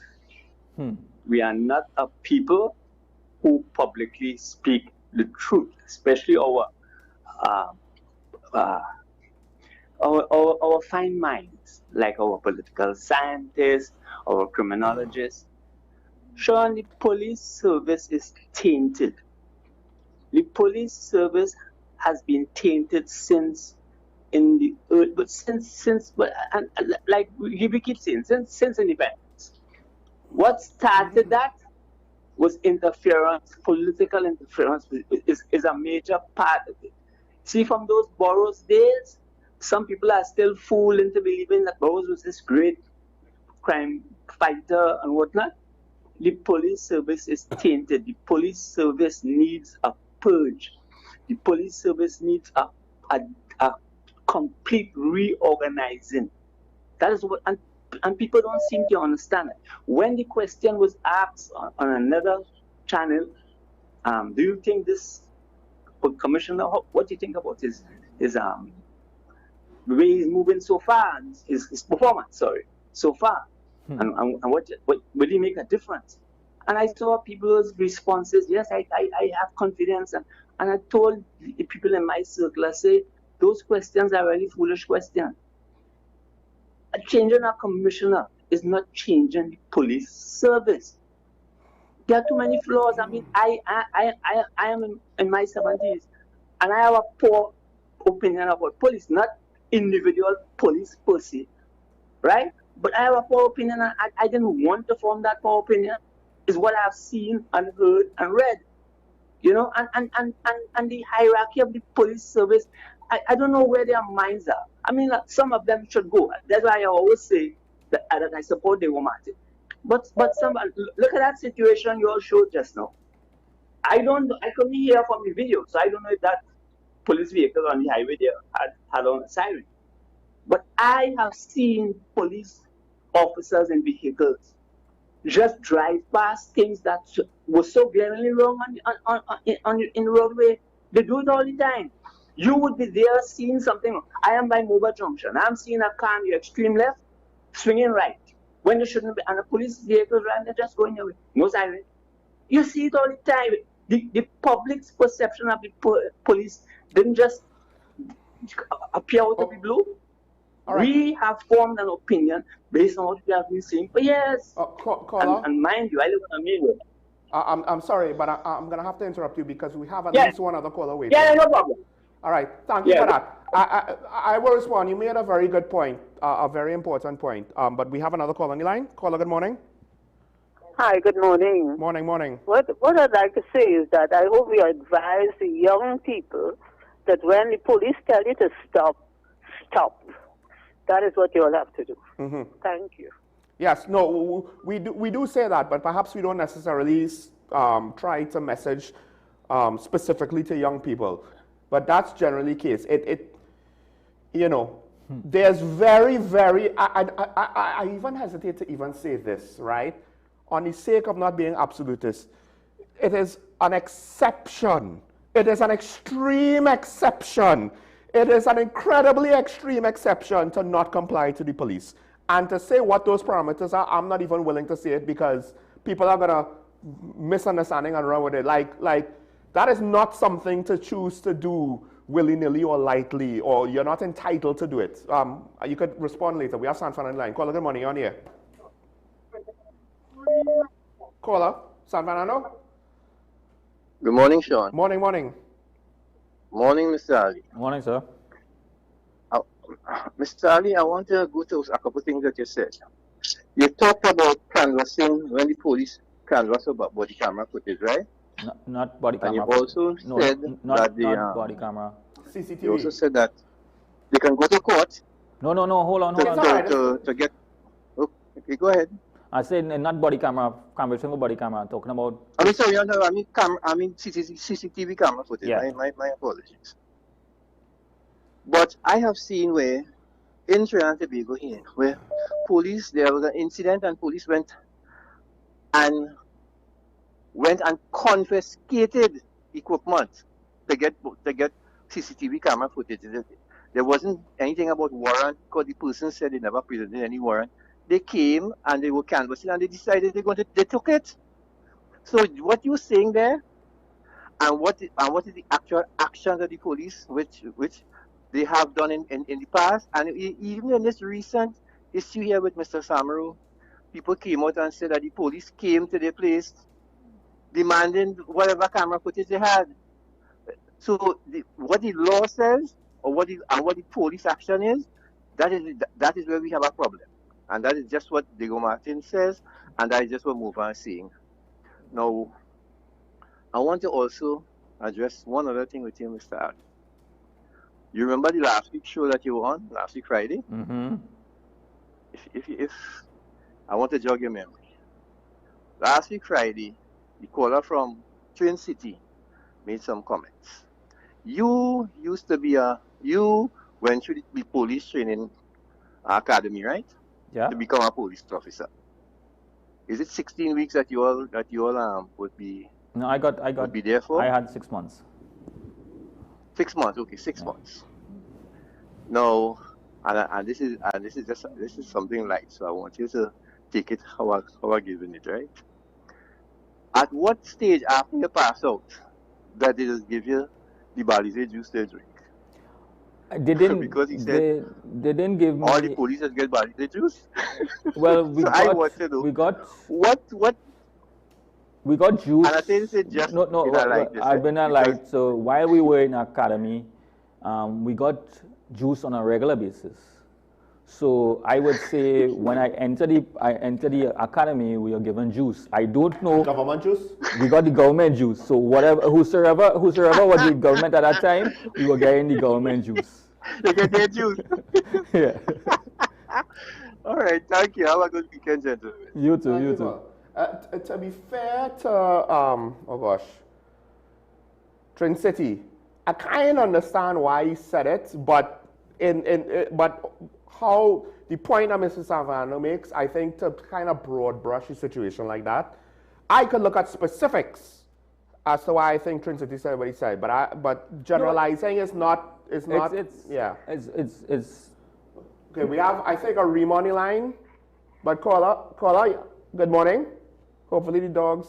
Good morning, Sean Michael Small. Morning. Morning to you and Officer Ali. Morning, sir. Now, with regards to your video, right? On that corner there by Mutilal Munan, on Tigran to the highway. Now, there's a right turn, which is directly behind the sign on the video there. Yep. That would carry you back to Ui's gate. And the second right turn would be the highway. So for me, if the lights down by Ui on red for heading east, and the driver really see no traffic coming up, she might miss the first turn and take the second turn. So it is understandable that the driver could make that drive. Because earlier this week, now I work in Barataria since 1999. And we mistook the turn by Jogi Road. Yes. Because the sign there said no turning, no driving, except 7 to 9 on a Monday to Friday. Now that's just one of them. And we end up going straight for a driver to tell us, no. Is that wrong? Is that wrong turn you take there? So I can understand that. But what I really called to tell you is this. And the officer would verify. How long now this young lady has been discharged from the hospital? Because in my belief, right, if the police had any evidence, she would have been charged. They have no evidence. So it's a Jedi mind trick that the Commissioner of Police and the Minister of Homeland Security is trying to pull on the citizens. And we're wary of that. Yeah, believe us, we have the evidence. Yeah, believe us, we have the evidence. And we, the population, would fall for that. So for the officers who don't want to wear the body cam, this is a classic example of why you should have it on. So that had the person shot at you, as you all rightfully said, you could have carried the family inside, show them the video, and they would have come out and make an apology and say, well, yeah, my son did shoot at the police, so I could understand why this thing happened. But at the same time, the commissioner and the minister will have to take some stick here, because what was resonating in the public's domain is that up to 72 hours after the shooting, the Samaru family was not contacted by the police. And you see that one, for me, that is even worse than the shooting itself, because you are describing the human being like roadkill. They come like dog your bounce. Or like the incident, the gentleman who working for Mr. Mann, when he bongs the gentleman that hour in the morning and just keep driving. Yeah, it shows a callous lack of respect. So for me, let the chips fall where they may. Have a good day, gentlemen. Good show as usual. Thank you, caller. According to reports, Miss Seeley was under guard. I don't know if maybe she was still considered a suspect. I understand that might seem controversial, but on some level that does seem understandable to me. you could remove the shooting, it still kind of seems to me that's a separate thing. There was an incident, take the shooting out of it, she's under guard, okay, eventually she's not charged. The not charged part, it does kind of make the situation look worse, yes. But she wasn't arrested. So according to certain reports, we have Clarkson Bay on the line. Caller, good morning, you're on there. Yeah, all right. Mute your TV, caller. Yeah, hi, good morning, Sean, Morning. and to the officer there. You know, Sean. Yeah. Sean, it's funny. Look how long this story running, eh? Look how funny, eh? And we had so much as stories in the past. You understand? We had so much as killing, as a matter of fact. Killing that the police always, they were confronted by gunfire and individual getting killed, right? Nothing happening to the police officers and them, right? These are stories happening year go, year come. You understand? And the thing is, why would they not want to wear body cams? Why they finding so much excuse on body cam when the very same thing will save themselves from being in this confrontation that we have in today? You understand? This is supposed to be mandatory. If the government of the day, they have a majority, they could make these things mandatory.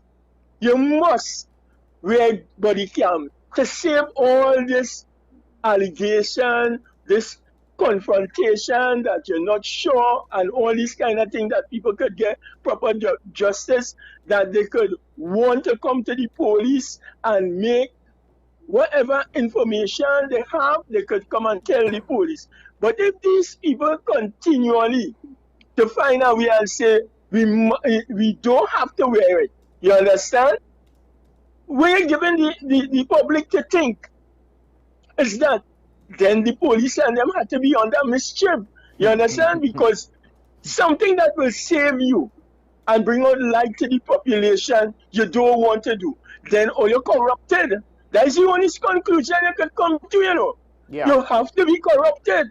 And it's not only the police officers, we have the judiciary, we even have members in the public service. You understand? So when will it stop? When will it stop? I have to end you there. Caller, I have to end it there because we have another caller waiting and we're running out of time. I apologize, but one, we need to respond to at least some of the things, but we have another caller waiting. I don't know if it's Digger Martin. Back on you, Digger Martin. Caller, good morning. You on here? Caller, are you there? Oh, we lost the caller. All right. I'll try to be quick. If it's a matter of legislation, it should in theory pass regardless of who has a majority, how much majority. Both sides should be more than willing to pass it. I'll say this because a lot of people want to say this government, that government. I think both governments have shown the unwillingness to be assertive in this situation. The difference between the previous administration is Hines did nothing. I'll just to simplify the situation, he did nothing. Whereas this current minister seems to be proactively facilitating what the public doesn't like. That's a different situation. Digger Martin, quick. Caller, good morning. Good morning, Sean and the officer. Quick thing. Why this storm, and I say it's a storm in a teacup against the police? Yes, there's an issue. So why all of a sudden they going after the new police commissioner, expression Minister of Home Defense? I want to take a page out of the Director of Policy, the newly minted Director of Policy, Homeland, who is himself a police officer. And what he has said, based on videotaping and things, he has thrown out the training of police and if policemen understand the role and function. And he said, do the current officers in the police service have a command of what are the roles and responsibility? And I'm going back and juxtaposing that to the judge when he gave a judgment with respect to the promotion of ASP. When he said the police service promotion with respect to that is flawed. Yes. When they had an external person, I think I was and somebody who basically damaged what is in the police training manual, where they said when they elevated some and promoted some ASP, etc., they didn't have no examination, they didn't have no appraisal, and they made the decision based on an interview. Now, if that is the norm in the police service, then the whole hierarchy of the police service is questioned now. Because I'm going back to the day of the policing. If you catapult all of them up to the head of the leadership, then we have an issue with how the TTPS as an organization.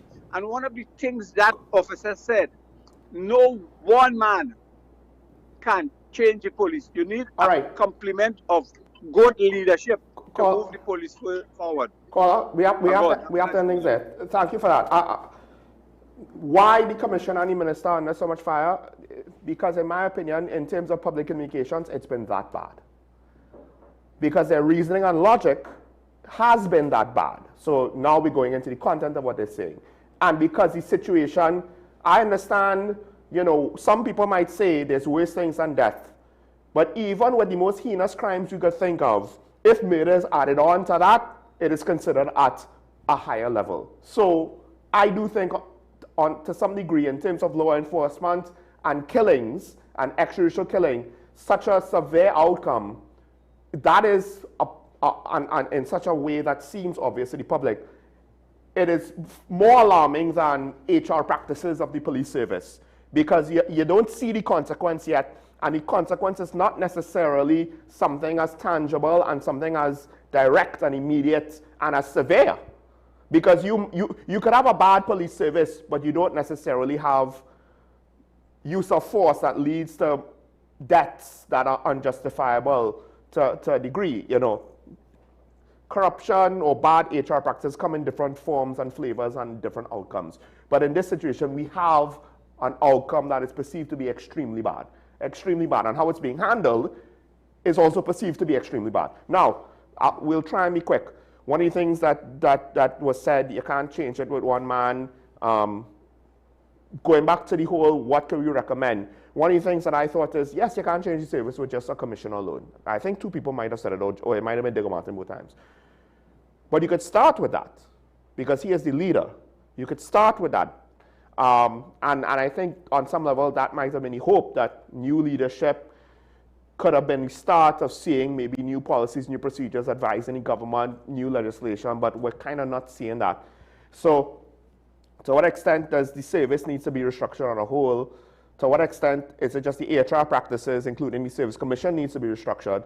And then also, I think this might seem like the obvious, but an independent body to investigate use of force, because I think the PCA is kind of in this weird, semi-responsible, but they're not directly really responsible for situations like this. They take complaints. So we do have a complaints authority within the organization, police complaints, and we have PSB, Professional Standards Bureau. But the challenge you have is that there's no consistency in those areas. If you want transparency even within an organization, you must have these officers remain in a particular location. So you can't have the same practices within an organization in specialized areas, because if you want to say that these officers are vetted properly, because they have to be vetted properly, because they will now be investigating incidents involving their own colleagues. So you have to be you have to be willing to accept that, listen, what I stand for is the correct thing, right? And I'm applying within the laws.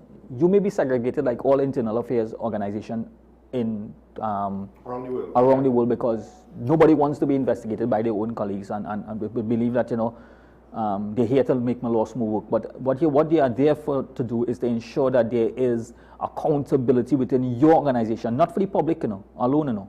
It's for accountability within your organization.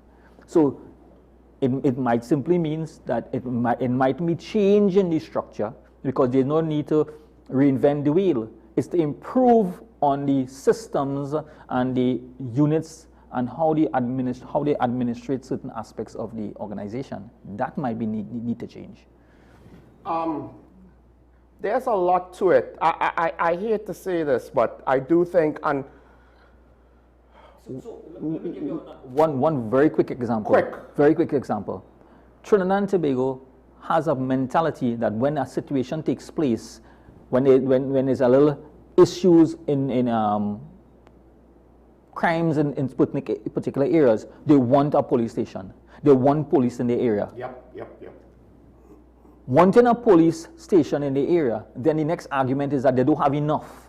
Yep. You're taking the same amount of police officers, 7,000, about 7,000, stretching it across the entire breadth and length of Trinidad and Tobago in every single communities. Sean, let's put it this way. The maths ain't going to match up because you know why? You will end up in a station that all the officers can end up doing is managing the station because of the fact that the resources are so limited in that station. You have to protect the assets of that station. It's security assets we're talking about. You can have firearms in the station. You can have national security equipment. The thing is, it might seem that I'm being hypocritical, but for remote areas of the country, this is kind of where stand your ground becomes a lot more pertinent. Because it's like, you can't expect if there's limited police presence on the eastern side of the island and the roads are not as good, that you're going to get a 2-minute response time everywhere. You're just not. You could maybe think in Port of Spain there's going to be a certain amount of police presence throughout the day. You could have a reasonable expectation of a quick response time. Let's put this it's just going to be impractical to say that every single square inch is going to have a very fast response time. In Port of Spain, you have 5 police stations within the Port of Spain division. Right. You have multiple other units functioning in Port of Spain division, and it's still on a daily basis. There is not sufficient police presence within the area. That too. Right. And look at the geographical location of the city of Port of Spain. So take that and expound that and extrapolate that to a large geographical area like in Eastern and and Southern Division where you have a large mass.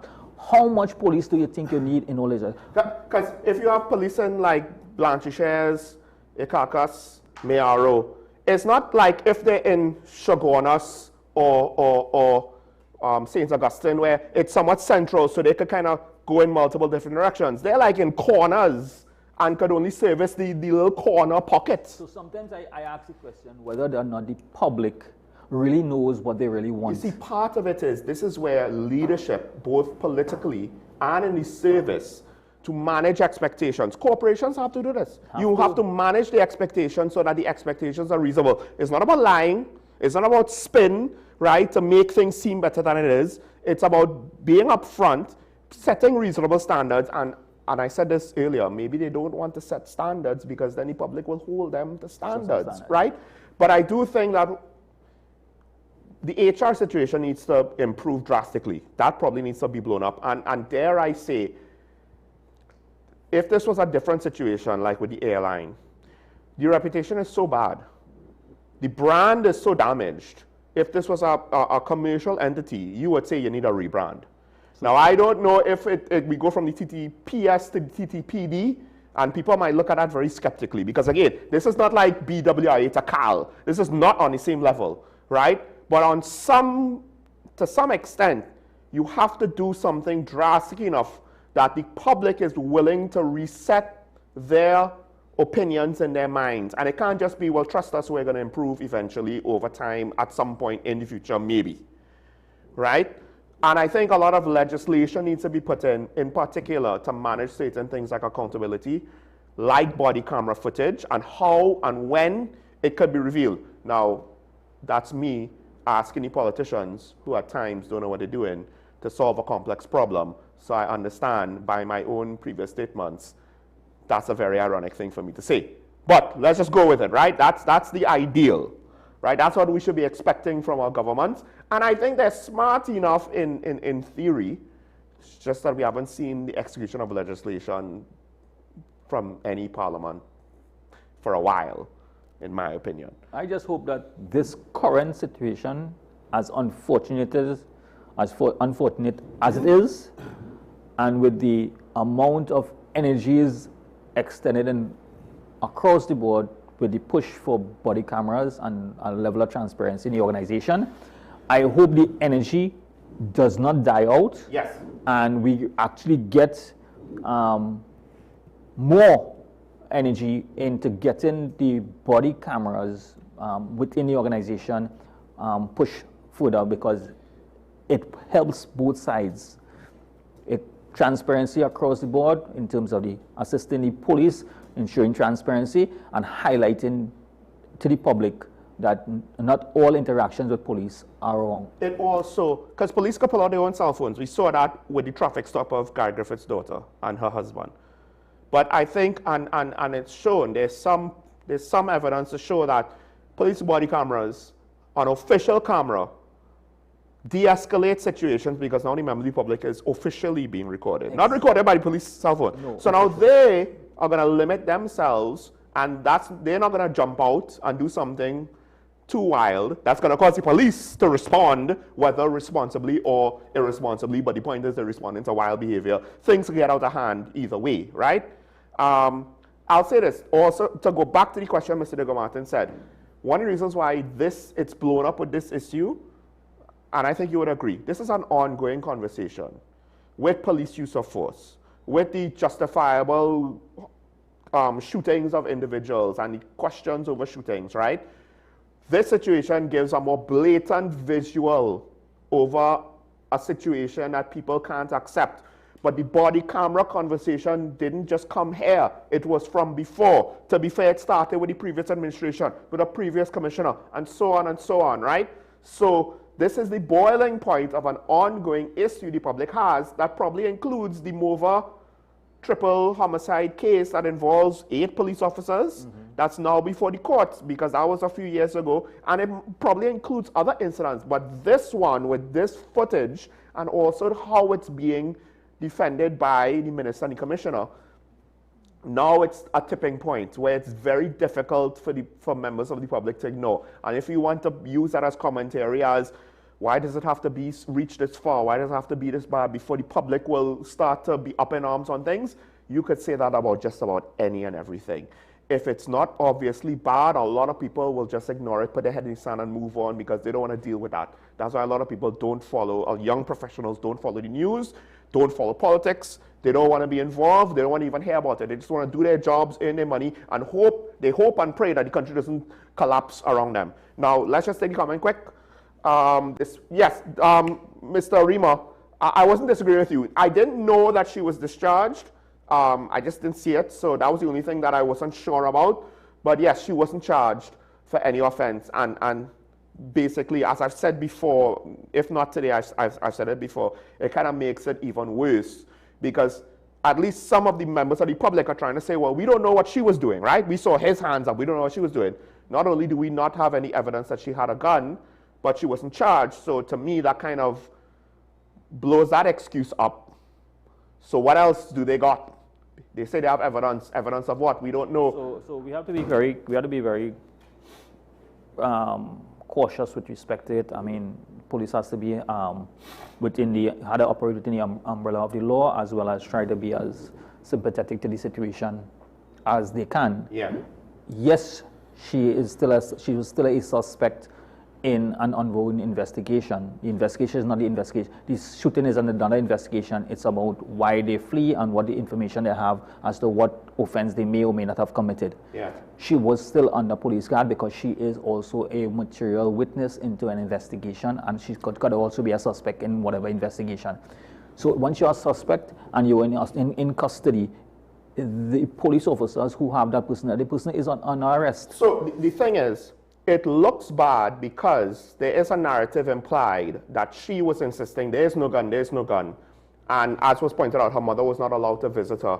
And the mother found this out from someone else, right? And listen, I understand it looks bad. I'm not going to say that there was some grand conspiracy to keep her from talking to her mother. But because of how the whole situation was handled, I can't fault people for wanting to believe that narrative. I can't. Because it seems a little too obvious and a little too out there.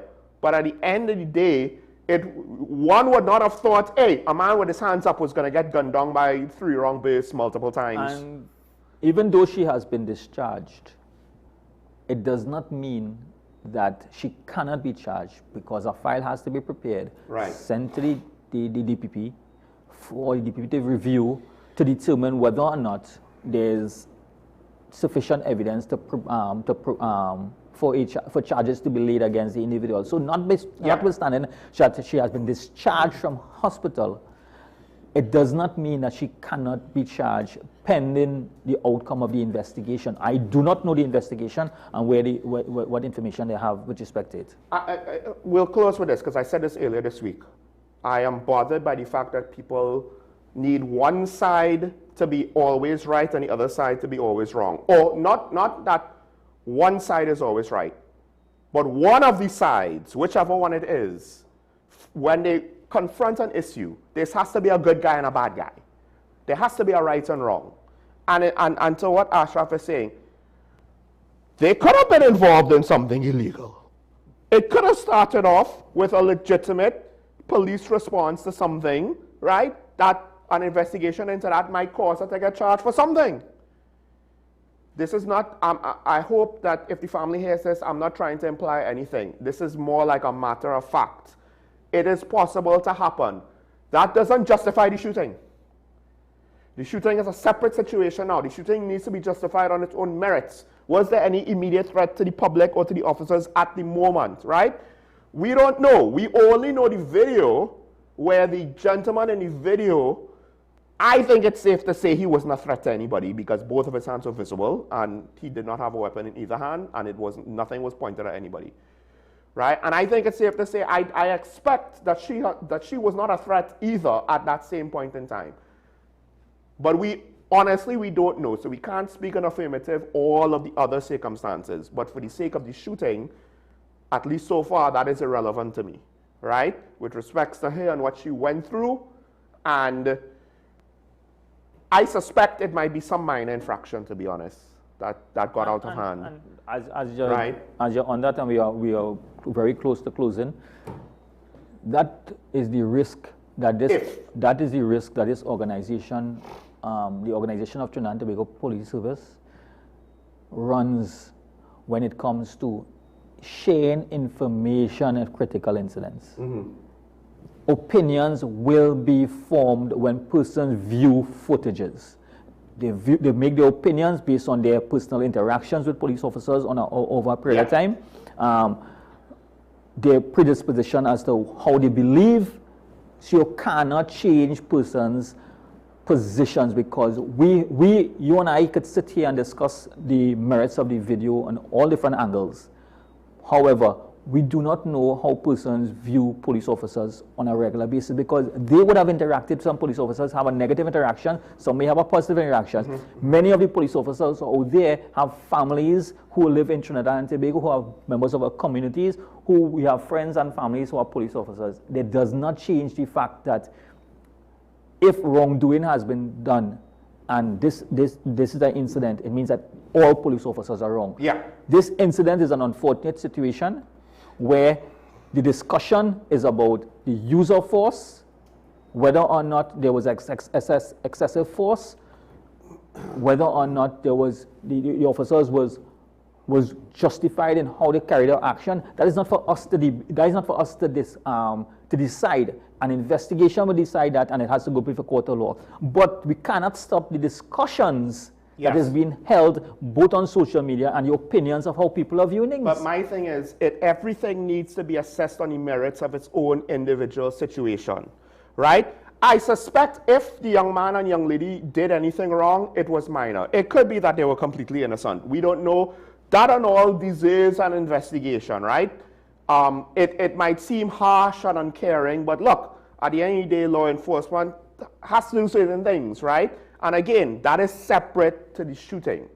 That is separate to the shooting. If they are completely innocent, then the shooting just gets worse. If they broke some minor rule and that's why they're running, or maybe they were afraid of interactions with the police, right? That doesn't justify the shooting.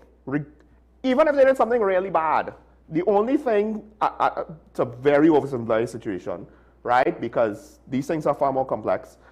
They had to threaten the officers in some way, or threaten somebody in some way, or do some, whatever the use of force policy says, this is when you shoot, they had to do that.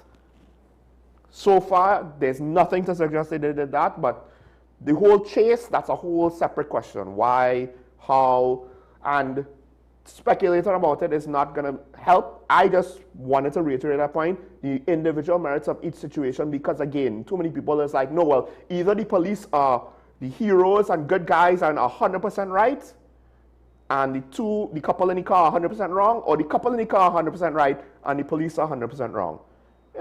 It could be 99-1, you know, it could be 99-2. It doesn't have to be a direct ratio, but each individual situation needs to be assessed. I'm assessing the leadership and the commentary from the authorities. That's my issue, not just with the shooting. So thanks to the callers, way over time. Thanks, Ashraf, joining me once again. No problem. Never a dull moment, folks. Stay safe. Remember your allegiance to the public and to each other. Be nice. Do not try to fight with the police, especially for silly reasons, folks. If you have an expired driver's license, don't run from the police. Because again, I've seen people cause road fatalities just trying to run for that silliness alone. Be responsible. Well, Carnival is coming up. Be responsible this weekend, especially if, of course, we're going to probably sit again next week. We'll see each other Monday. Bye-bye.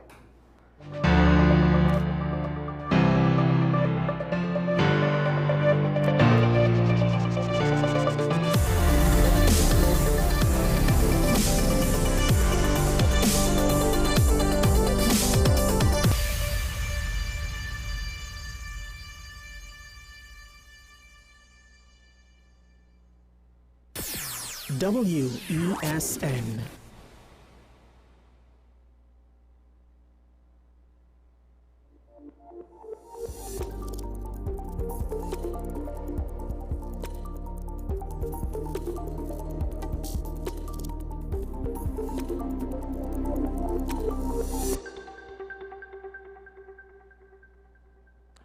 This is test question. This is 10 questions. I'm Andy Johnson. Thanks for being with us here at WESN. Well, let's just tell you what's happening. We put in a question to you. Is the Trinidad and Tobago Carnival 2026 in trouble of any kind? Is it in crisis? That's word on the ground coming from more than one source in the country these days as we lead up to that time in the year for that big internationally welcome festival. What we've been told by some people, a lot of parties have already been cancelled. People have cancelled their flights. Fetes have been cancelled. Tickets not moving.